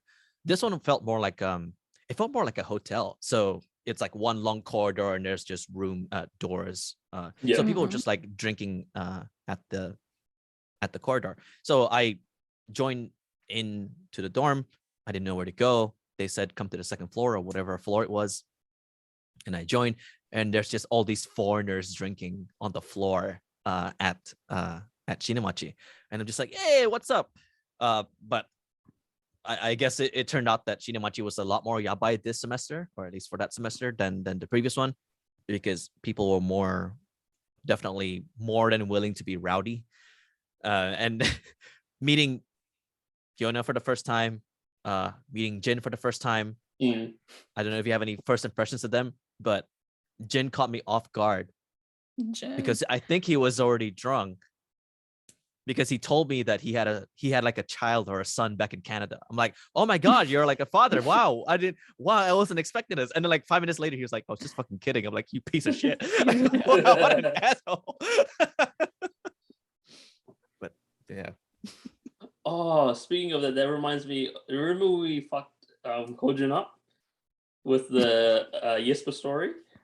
Okay. So I'm happy you finished that sentence, because I don't remember fucking Kojin, but okay. Wait, which story? I don't remember. We told Kojin that Jesper had a kid, and like he had wife and kid back in Denmark, and that he was pursuing his education to further himself and like maybe get a better job or something to support them. And we told him the story, and Kojin was like, oh, so this is Sugoi, and he believed every single bit of it. And we're like, oh yeah, yes, we used to be a truck driver in Denmark, which is like the only true part of it. That he was a truck driver, and yeah, he wanted to get a better education, new job. Yeah, support his family. Support his wife and we used a photo of Jesper's friend who had kids, and we actually showed that to Kojin as well. Oh my God. Don't remember that part. I think I remember like the telling the lie part, but I don't remember the picture. I can't remember. Had it ready as well. Like Jesper was like, "Oh yeah, this is my kids." And then at the end, we eventually told Kojin the truth, and yeah, he was very teru about that. Yeah, I don't know why we did that, but it was too funny. I mean, that's that oceanic humor right there. Like Aussies and Kiwis would definitely do something like that. You push a joke to its limit and acting all serious about it. Like it's very typical of us to be doing something like that to everyone. Like I felt like we would do something similar to Saba, because Saba would be a little bit gullible. Oh yeah. I think we did that a few times with Saba as well. Yeah. You guys are mean. You guys are like borderline to Saba. Yeah, but it's fun making fun of Saba. It's like a precious, yeah. It's like a natural Asakadai pastime activity to make her fall for something. Not so bad every time, but it's hilarious. Plus, she gets it like she does it back to me anyway, equally. Mm. So I like all bets are off already. Like for that, like I remember one time, I think the hardest she's ever laughed at me, and I think you guys were there as well. We pre-gamed at the dorm for a night out at Shibuya, and we drank a little bit more than usual at the dorm. So I guess I had like extra, because I remember feeling I miscalculated basically. I was already like kind of drunk already. We haven't even left the dorm. We were just like at the lobby. And maybe it was because I didn't eat something or whatever. I forgot what it was. Or I had medicine, because there were times when I was sick and I had medicine and then I drank anyway, which is a fucking stupid idea. Don't do that, guys. But anyway, we drank extra and we went to the dorm. We went out of the dorm and we entered Asakadai Station to go on the Tobu Tojo to go to the city. And I had the smart idea of, when we were descending down the stairs to go to the platform for Tobu Tojo line, I wanted to slide down the handrails. And I jumped on the handrails with my ass to want to slide down, but like I jumped too far out left. So like on the handrails, I flipped over the handrails and I just landed like fucking face planted down on the floor. And everyone was like, "Oh my god, are you okay?" But Saba was the only one who like cried laughing. She like pointed at me and she was just like, like I remember being a little bit pissed at her, but it was funny afterward. But like she was the only one who didn't give a shit about like my well-being. She was the only one that was just like, "That's fucking hilarious." Oh my god. So, you know, if he dies, he dies. That's kind of how it gets in Japan. You're just like watching everyone do their best, accepting their faults. I think I was talking about in one of our episodes, or Sid, I don't know if you remember this, but I had like woken up the next day and I had like all these bruises like on my legs, and I was like, what the fuck? And I was talking about it like the next day, and you were like, bitch, you fell between the platform and the train, like when you were getting off. And then like after you said it, I was like, the memories came in and I was like, oh fuck yeah, like yeah I did. And you're like, dumbass, you could have just died in there. And I was like, yeah. That happened to me once as well, where I fell between the platform and the train. Well, like one of my legs went in. Oh shit. And like I scraped my fucking it hurts. Leg. Yeah. Ugh. Not a good experience. Watch your step. Yeah. Yeah, they say that on the train. Like, don't ignore that. That's serious. I get scared of that. Like, it never happened to me, but I get really scared of that shit. Yeah, that is like, very scary. Like that little gap. It's not even that big. It's a little, but it's big enough to get your foot stuck. Yeah. But like falling in between means that like the gap is large enough for a human body. So well, like, I mean, right? by the time your torso gets in it, like you will get stopped. It's not big enough to take you fully in. I mean, depending on the size of the person, maybe like someone like Hollywood, it's like fall through right underneath it. Just disappear. Someone like me with a bit of mass on the top, like will probably get stuck in the middle. It's like a fucking Junji Ito manga or something. You're just like entering into the holes. Just get like fucking spirited off into some different like land. The abyss, like endless. Did you have any like scary or bad experiences while you were there in Tokyo? Whether it's from like you teaching or you were being part of Rikkyo, or is it mostly just good or like okay? Scary or bad? Not really. To be honest, not really. I mean, there was obviously like annoying moments, or inconveniences here and there, but I wouldn't say anything that was scary or bad. Like, you know, getting stopped over, pulled over by the cops and being asked for the ID and shit. That was like annoying. They would after I showed them my ID and stuff, they'll let me go. But like, yeah, it wasn't. Yeah, there was nothing too bad or scary that I can think of.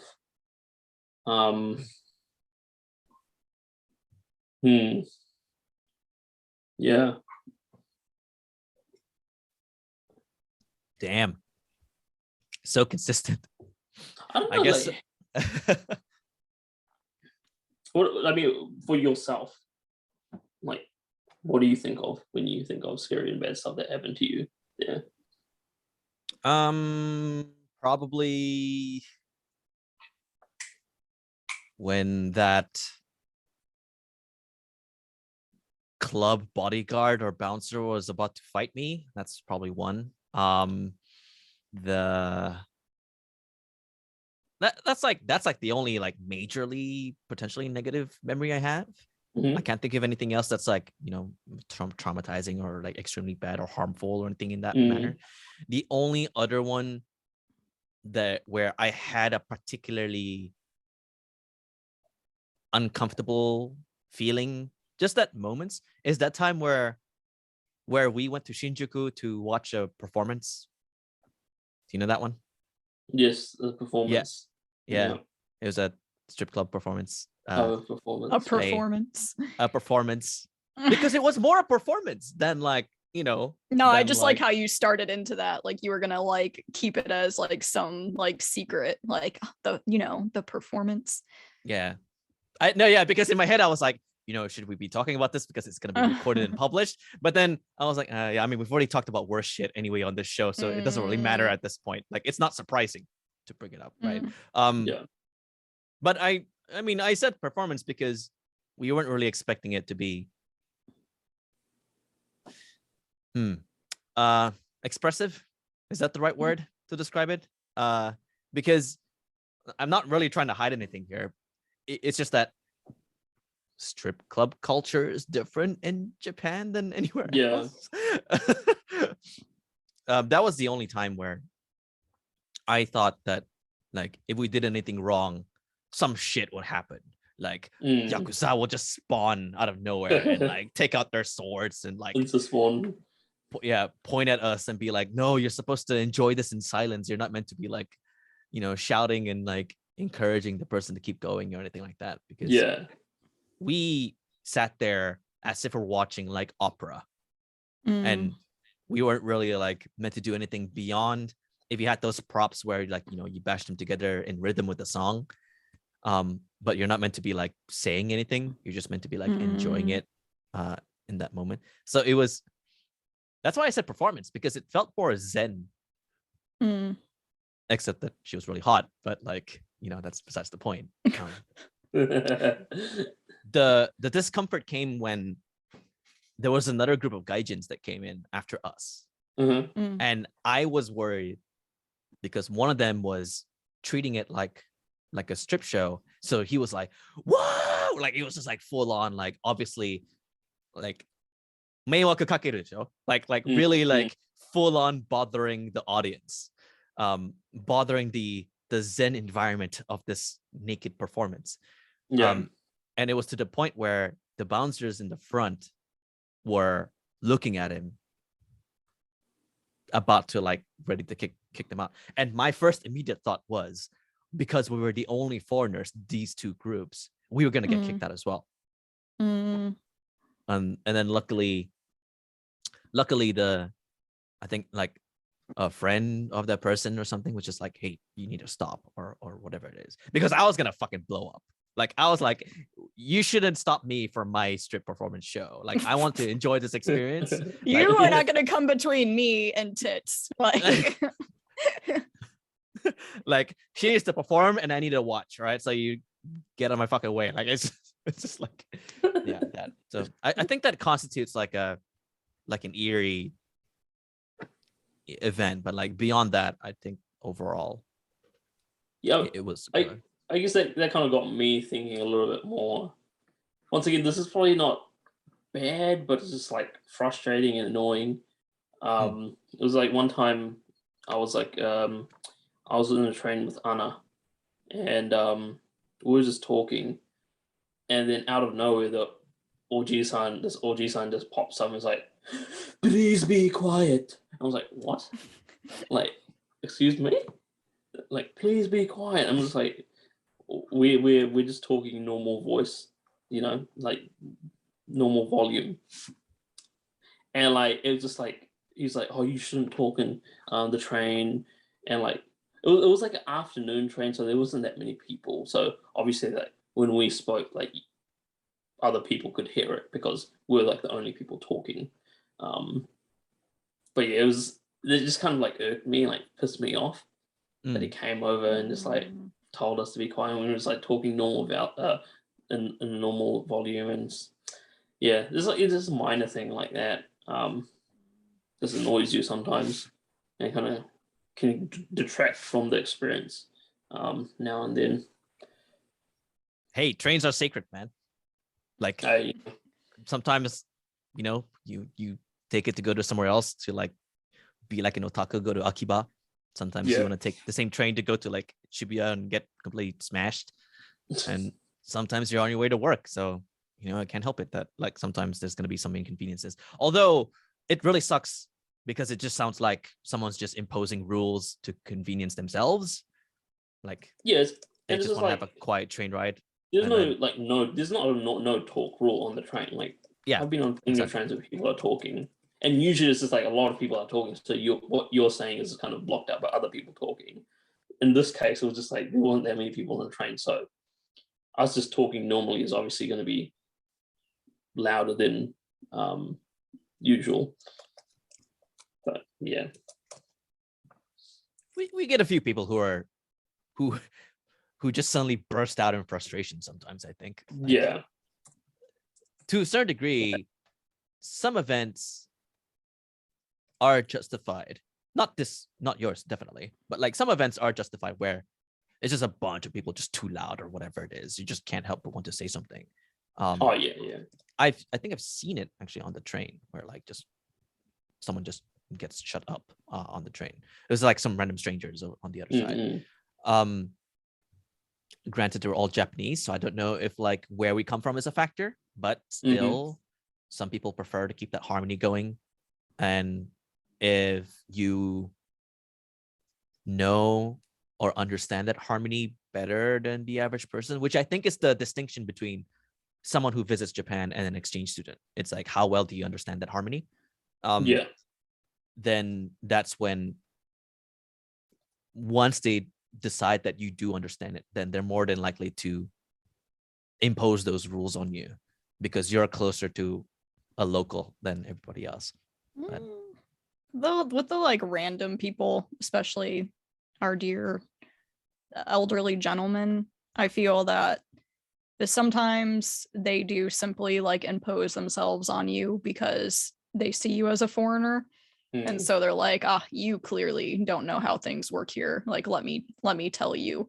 Because I've had like random, like very small interactions where it's like, hey, you shouldn't eat on the train, or you shouldn't eat while walking, or like this and that. And then once you've been there long enough where you like, you know, these things, it becomes more of like, I know. I really just like don't fucking care right now. Like, go away. Yeah. Like, so I can see, like, again, if you're like fucking screaming or being out of your wits and like really causing like a problem, okay, I could understand someone saying something. But when you're, you know, just in your own thing, in your own space, minding your own fucking business, then everyone else like should mind their own as well. Yeah, exactly. Some of the Oji-sans can be like that. Yeah. They just, you know, he just wanted to watch porn on his phone and you were ruining his time. Yeah. Distracting me from my hentai. I saw so much. Like, I feel like I've seen the most porn in my life, like on the trains in Japan. Like, next to anybody. Yeah. Like, always like on like the busy commutes to school or even just like on like a quietish train. Like if people are sitting next to me, it's always like some like hentai manga shit that like guys are looking at, or like schoolgirl outfit fucking pictures and things, like always, like probably almost every time I was on like a busy train, like it's just fucking dudes looking at porn. Yeah. I saw a guy once, I think it was on the Shinkansen.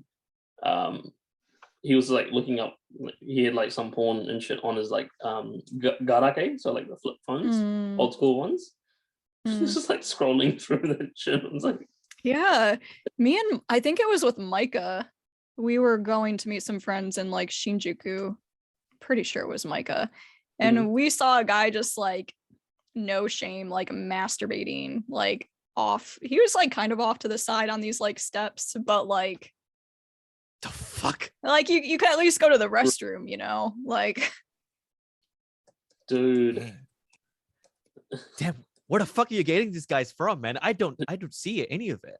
Like at most like, when I'm like sitting on the train and like people are just playing games or like reading what do you call it, like web novels or like you know, just like text or stories online.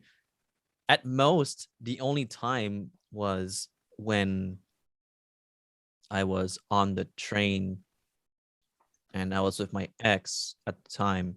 We were on our way back to like a place, and next to us was what looked like a salaryman who just finished a session, like working overtime or whatever, and he was just like dead tired. He was just like sleeping or whatever, and it was on the Yamanote line, obviously, because the Yamanote line, if the Yamanote line could speak, the amount of stories it would tell, yeah. Oh my god, that would be amazing. If the Yamanote line would be a guest on the show, it'd be fucking amazing. Anyway, or just have his own podcast where it's just like stories of the Yamanote line. Oh my god, it'd be an amazing show. Someone just like anonymously shares stories of what happened. Anyway, yeah. So this salaryman was just next to us, and he was next to her. He was just sleeping. He was just like whatever, and his phone was in his hand, so it's like open palm, and the phone screen was looking upwards. So if anything pops up and the phone lights up, we can all see it, right? So this it was nearing Shinjuku, and a line notification popped up on the phone, and it's like really tired. Like, we're all really tired, so we're just like chilling, whatever, not doing anything. So something like a light that popped up would naturally capture your attention for like half a second. We're not like so nosy that we'd be like, oh, nani kore? We're not like that. Like, it just suddenly like glanced up, and it was next to her, so obviously she'd be like, oh, right. And it was a line notification, and it was from like from someone had a female name, and it said, I forgot what it was in Japanese, but like translating it said like, hey, are you coming back from work? Are we doing it? Like, just, are we doing it? Which is, you know, when you like when you say that in Japanese, it's like, hey, are you coming back from work? Are we fucking like it's just like right. So, and the best part is we arrive in Shinjuku, and I think like the vibration from the phone, because of notification and everything, started to wake him up, right? So he's just like, oh, like that. We arrived at Shinjuku, and the doors open, and I guess all the sounds were waking him up as well. So he's just like, oh, where am I? We're at Shinjuku. And he's looking at the notification, and I guess he saw the notification like, are we fucking? And he just got up and he just starts sprinting out of Shinjuku. And we were just like, he's like, yes, we are. Yes, the fuck I am. Like, that's the only like yabai thing that I saw on someone's phone. Yeah. I might just be like going out at like the worst times. It's pretty tame in comparison, though. Yeah, I don't see like tits on anyone else's phone. So yeah. Where the fuck are you guys getting this shit? Jesus. Maybe you're just oblivious to your surroundings. Maybe I was looking at like my own phone. I think like, I think like Japan Norman is too focused on like the women around him. That's actually very true. Yeah. Why look at people's screens? Like, I didn't need to. I'm like small too, you know, so like people's like screens are like my face like height, like where they're holding their phone, so it's like just like right there in my business. or if they're like one of the bold people with they're holding on to like their things, like sometimes they'll be like holding their phone like up here, and so like it's just there. And for me, I'm just sitting chilling on the train, checking out my surroundings, making sure no one's gonna grab my ass, like, oh, okay, this is what everybody is doing today, all right. The usual activities. Watch out for chikan. Looking Yeah, at people's phones. Just the daily big- commute. just being just being like just canned fish just being stuck there Literally. during prime time. Oh my god, going to uni, the train ride to uni really sucked most of the time, especially when you have morning classes. Fuck. Oh, I hated those morning classes. I always went like early, like I'd be on campus like an hour early just to avoid that. I would avoid morning class and go late. You're like, I'm just gonna fucking skip my class. I skip this one morning class all the time. Just gonna not give a fuck. Wait, you had business classes, right? Yes, I think this was a business one. Okay. Yeah. I remember it not being the most useful class ever. Dude, like none of that shit mattered. Like it was us fucking around the whole year. Like it didn't contribute to anything. Oh, at least in my case, none of it contributed to anything. Yeah. I remember. I'll feel bad because I technically got like my like international business minor, like technically completely achieved that, like from the classes that I took in Japan. Right. But I didn't learn anything, to be honest. Like I someone could ask me some like shit that I'm supposed to know, and nope. The most that I could say I learned was maybe in some of my some of the Japanese classes that I did. Yeah.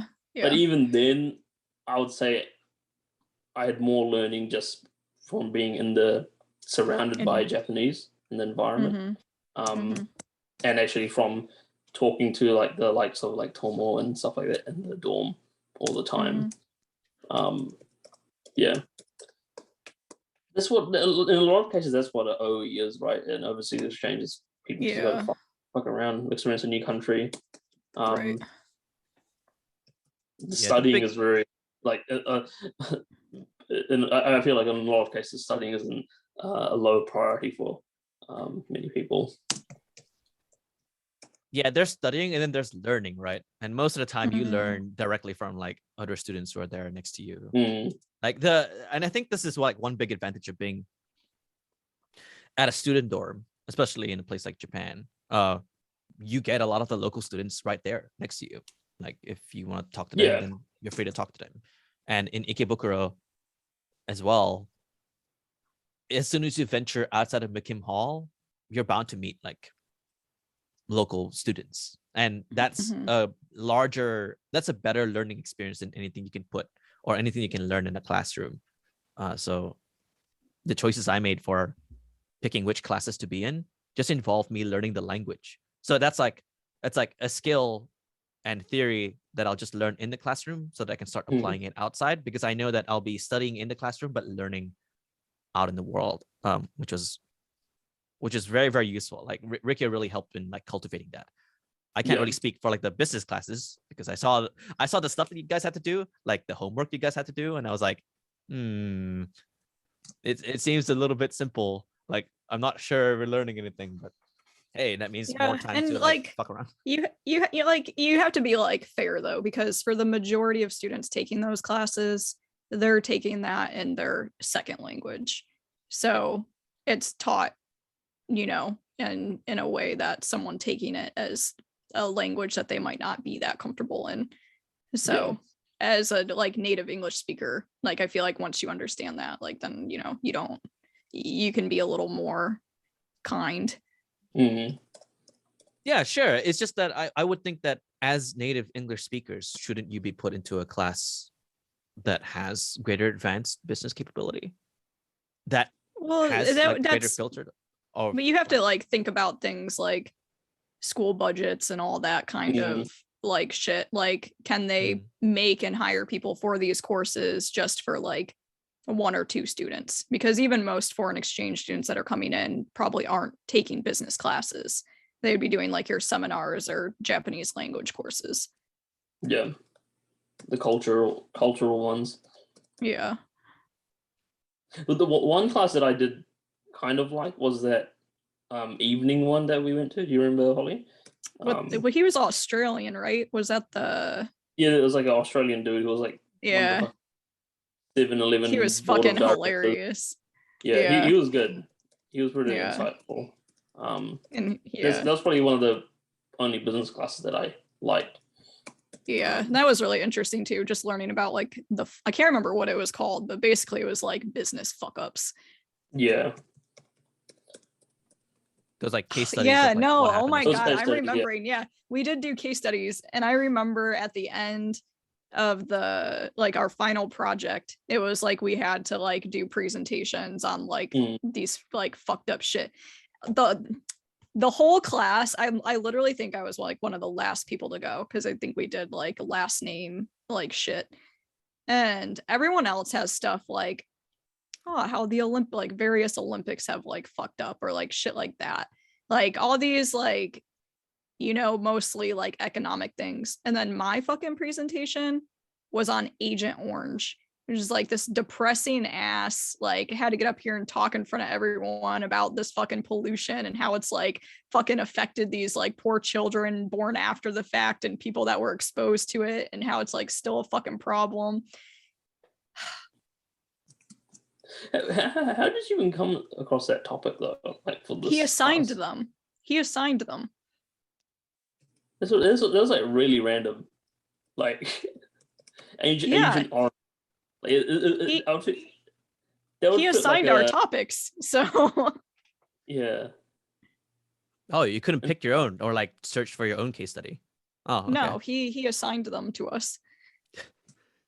And for the American, we will give you Agent Orange. Maybe that's he's like, you guys decided to come make a base in Okinawa, so I want you to talk about what you've done. And I'm like, I don't have shit to do with this. Look at the consequences of your actions. I'm not that much of a patriot myself. I just live here. Case study on your fucking freedom. And that's like when like you're not a that's like when fighter? fucking Trump was running as well. Like all that shit was like starting up. So already I'm like ashamed of like my fucking country. And I'm like, all right. Damn. Oh yeah, that was during the time when like Trump was rising and Yeah, they were doing their like speeches and all that shit. Yeah, and he became the nominee for the Republicans. I remember that was like massive in the news during the time we were there. Yeah, horrible. Yeah, I don't remember that name being brought up at all during our semester, so I assumed that like in your guys' second semester, it just ended up becoming the thing that was just generally talked about all the time. Because 2016, I remember that name just being thrown around a lot. So I just assumed that like all the Americans in Rikkyo are just, they're just like none of the sandbags other for people to talk about like Trump and everything. Yeah, other Americans never like talked to me about it, but other people, when they would find out like I was from America, they'd be like, oh, so are you voting for Trump? And I'm like, Oh no, please, fuck. And then I got to come home just in time for him to win the election. So. yay! He won. He won the elections during my graduation trip. I was in. He won the elections during my Tasmania. birthday. Oh shit! Yeah, I'm pretty sure it was like that night.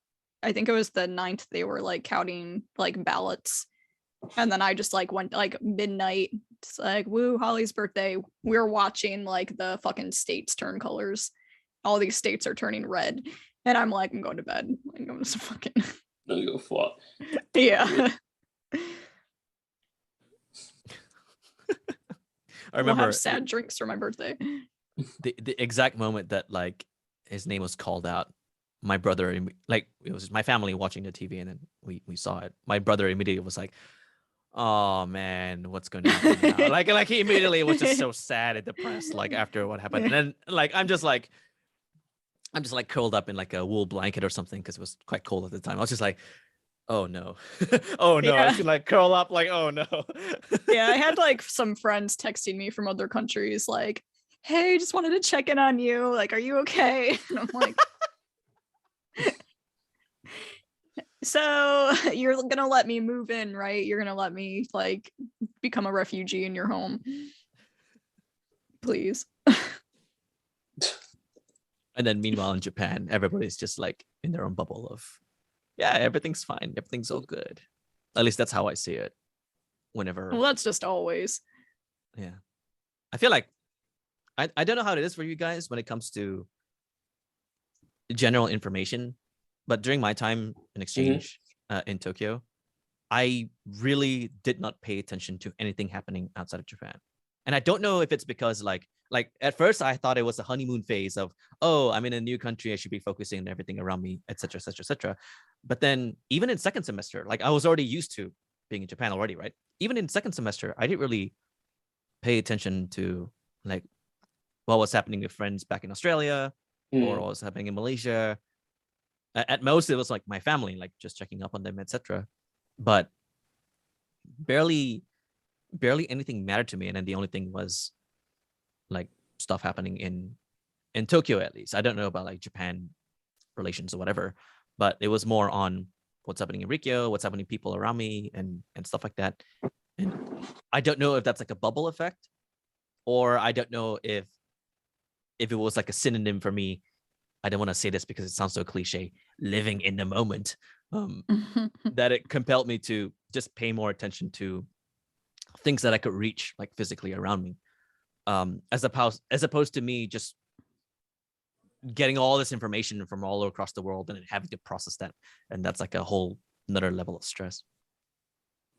I think that's how I kind of am, like in general. Like I get easily like just stressed out about things. So generally I do ignore lots of stuff that's happening in like other places just because it's so much information all the time, and like 99% of the time it's negative. So just like for my own mental well-being, I don't like to concern myself with things. When the stuff with politics that was happening in America during those years, I was more invested, more so just because I was like, okay, if something really fucking crazy happens, I need to like have a plan. I need to like know and like figure out what I'm gonna do. So these days I tap in a little bit more just because shit's fucking crazy everywhere. But for the most part, I stay in my own world and I just concern myself with like my friends that are in other places. Like I'll check in on them, and if they share news that's going on like in their countries, and that's fine. Or people in my like immediate space, I don't really look into too much else. Yeah, I think it was the same for me as well, Norman. Like when I was in Japan, it was, I don't really know. I don't really keep track of much happening back in New Zealand. Even when it comes to a lot of like friends and stuff, I kind of just zoned out from that a little bit. I felt I was just so focused on seeing what I could do in Japan, making friends there, you know, experiencing different things there. That yeah, I kind of just like put a lot of the stuff back home to the side a little bit. I would call my parents now and then, and maybe message some friends now and then. But yeah, a lot of the stuff that I was doing was very localized, I'd say, to Rikkyo and Asakadai. Do you guys think that's just because? Do you think that's just because you guys knew like your time was like limited? So like you had to like you only have a set time like in this place, and then you're gonna return to all those other things. I'd say I guess it's an element of that, as well as the distance that you create by going across the world to another place. Yeah, it just a lot of the stuff that happens back home all of a sudden doesn't really impact you as much anymore, so you kind of lose interest. Yeah, this is my thinking of what or why I kind of felt like that. Yeah, that distance part is probably like, in theory it shouldn't matter because you can just check like Facebook or something and still be up to date what's happening, back in your home Yeah. country. But I think that distance also plays a part psychologically, where you just in a foreign country, you just can't help but want to find ways to survive and be up to date on everything.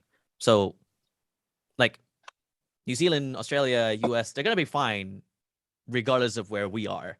So if we're in Tokyo, it should be okay. Like nothing too crazy will happen unless Trump rises. But then that actually happened. Lol. But anyway, putting that aside, despite that, like it was enough already to keep up with what was happening around us. And as it is like an exchange, we become more sensitive to even the more minute things happening, whether in Asakadai or in Tokyo. And actually, I just remembered this now that we're talking about it. When you were asking me as well, when you asked me my question back, where like a sad experience or like a bad experience, I do have one, and I just remembered it just now. And this actually happened in our semester, but I don't think I shared it, or I don't think I like actually expressed it to everybody else in the dorm. So I was part of the dance circle, JG, in Rikkyo. And people from my first semester joined it. So we had like 4 to 5 people who were exchange students, and then we joined there at the same time. But then in second semester, I was the only exchange student in JG. So I was the only non-Japanese person in like that 100-person group, or however many people it was. And there is this level of isolation that occurs when you're trying to dance, and but you're kept just away from other people. And it's not anyone's fault, right? It just naturally happened. It just naturally occurred that way. We noticed this when we're living in Tokyo, and then we're sort of, the rules aren't really applied to us, or like the principles aren't really applied to us. So we just go crazy, like we just go batshit crazy. That happens. But once you're in a circle, and then in this context, that's the only thing that mattered. I became a lot more sensitive to that happening, and I just became really, really alone. Like I didn't even want to dance. So there were lots of times when I would just be like smoking cigarettes and drinking and crying alone, like outside the dorm, or like at the river or whatever it is, just to like cope with dancing, which was so weird. It was a very, very strange thing for me. I almost wanted to quit. And I'd have to say that was a very sad, depressing time for me, because I realized then that I had just got a taste of how it feels like to be inside a society and not be part of it, but not in a freedom perspective, more so an isolated perspective.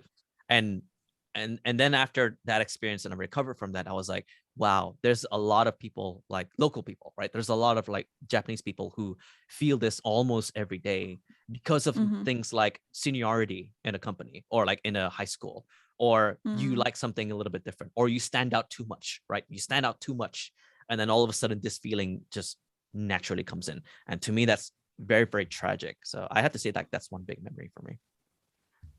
I just forgot about it. So was it the case that the circle itself wasn't really including you in certain things, or you didn't felt like you were a part of them?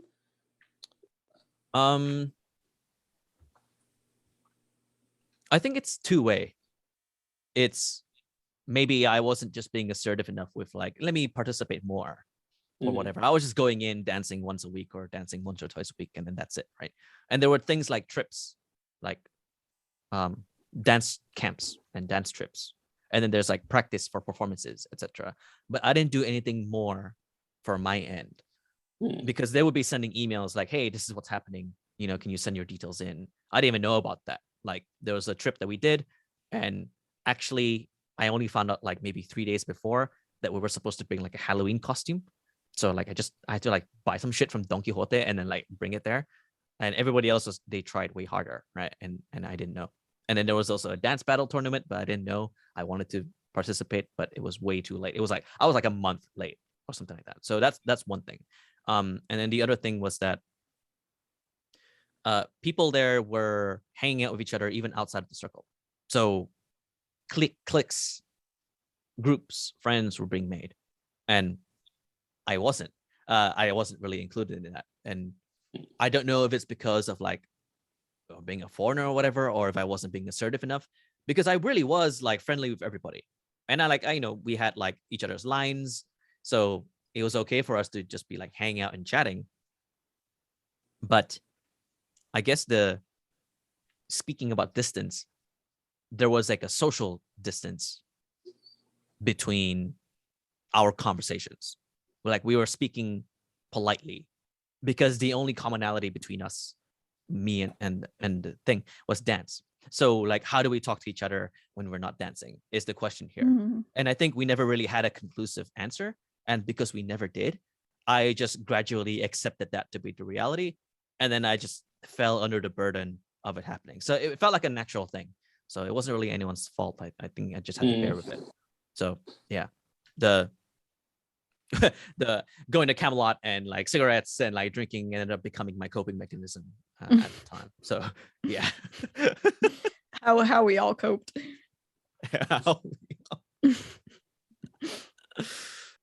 Well, we are coming up on time, but I want to ask you like one last thing actually. What's up? Before we wrap up.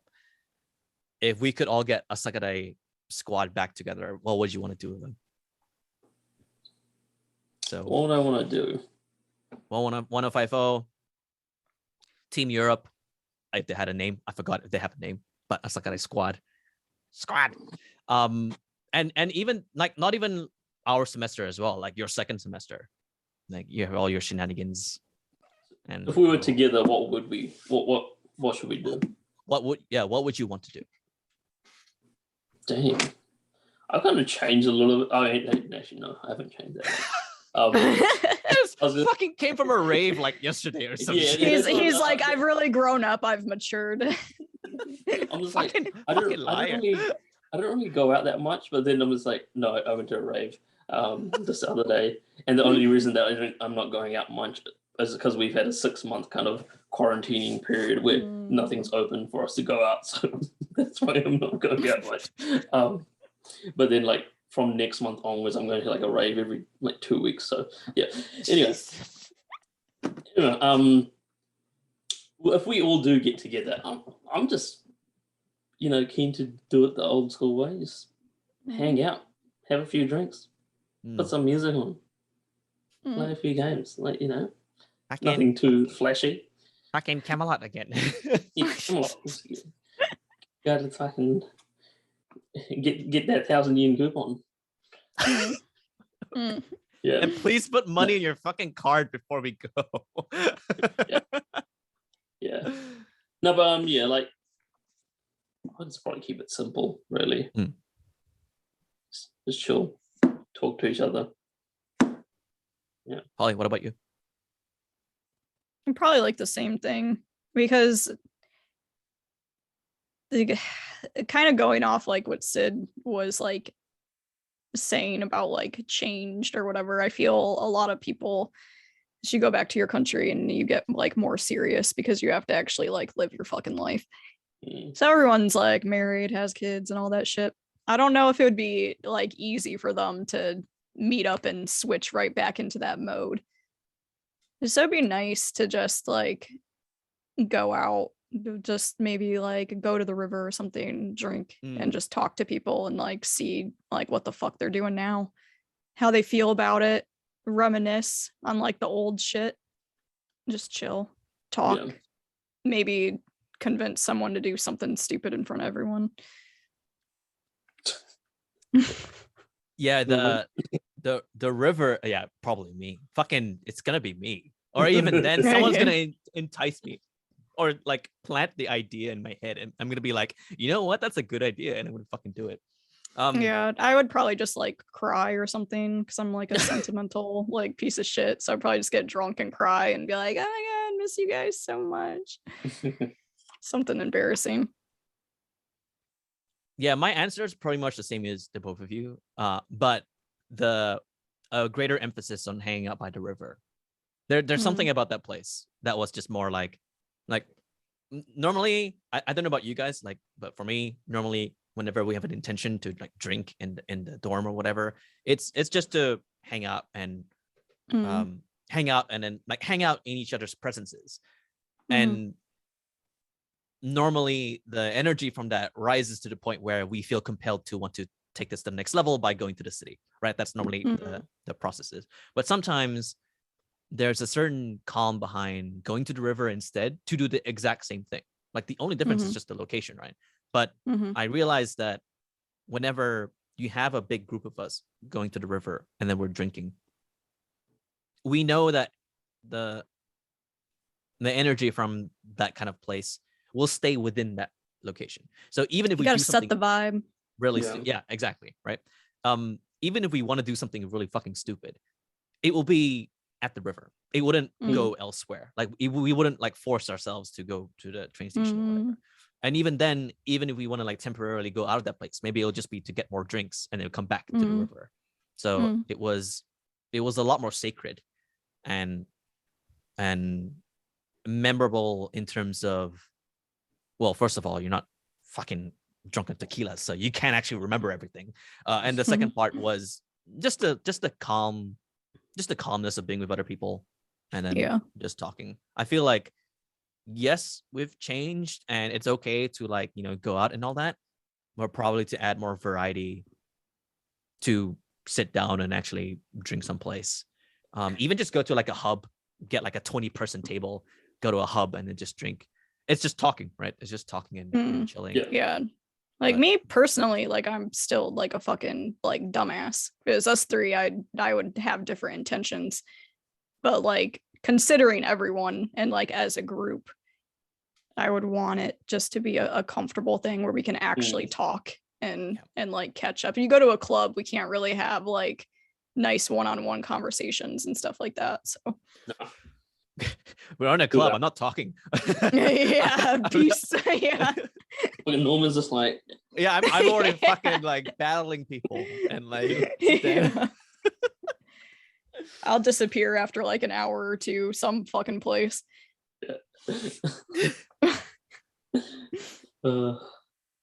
And Eric's just gonna be like, you know what?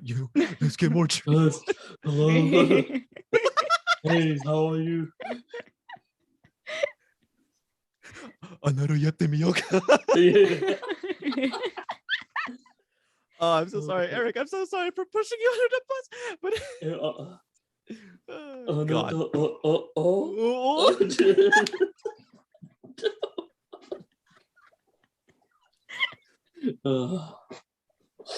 All right, Eric. Oh my God, I miss that guy. Where the fuck did that guy go? Oh my God. Anyway, yeah, definitely like in some fashion to like have an event, and the location is literally the river. Like meet at the river at 8 p.m. and then hopefully everyone will fly in their own like way, shape, or form, and then just arrive with drinks at the river. Like just be there and be like, hey, what's up? Like just show up. Just show up and just see what happens. But we'll see if that's possible in the future. But might as well wrap it up for now. And yeah, let's just wrap it up for now. Sid, thanks so much, man, for being on the show. No, I appreciate it. No, thanks for having me. It's fucking hilarious having you here, and with the amount of times that we've talked about you on the show, like I feel like wow, you and Saba are pretty much tied for most number of mentions on this show so far. Like I gotta say, Holly, I can't think of anyone else like that comes to mind. I feel like Esper has had quite a few as well. Occasionally, like Eric, it's for imitation purposes. Eric would just make fun of his voice. So it doesn't... I don't know if I should be proud or like ashamed that you've been talking about me, but sure. No, because we love you. Yeah, it's tough love, right? It's tough love, like the banter, right? There's like the form of it's admiration. Just like Sid's in every story. Yeah, it just means that you have the best impression or you're most memorable in all of our dumb shit that we bring up throughout that. So you can think of it. My voice of reason. You can think of it as an insulting compliment. So you can That's a good one. Yeah, but yeah, that's it for me really. Like anything else that either of you want to bring up? Otherwise, we are good for now. No. That's it. Okay. Good combo. Very fun. Okay, cool. Yes. Yeah, 8 out of 8 IGN. Well. Sorry. Also, great game. 8 out of 8 IGN. Oh yeah. 8.195. 8.195. It's so specific. Anyway, yeah. For everybody here, if you are tuning in or listening in all the way up until the end, thanks for listening in, because this feels like a great trip down memory lane. Like I'm remembering more things now, especially with Sid here to like confirm, because sometimes I worry that I'm like remembering something we're wrong. just playing off our own fucking memories. Yeah, so it's a good way to like keep these like memories forever, even if it's like dumb shit, because we're gonna be laughing about this for years to come. So with that being said, thank you for listening in or watching the show. And remember to subscribe in your favorite app and everything. And if you have any like questions for the three of us, especially to Sid, because like if anything, like any comments, we'll put in the YouTube version for sure. We'll definitely reply. Or if anything, I can just like message you to see if you have an answer for it. With that being said, thank you so much for listening in to the latest episode of Kanpai Chronicles, this special episode with your host Norman and Holly. And yeah, and our special guest. And this special guest, a member of the 1050. All right. Okay. Take care. Bye bye.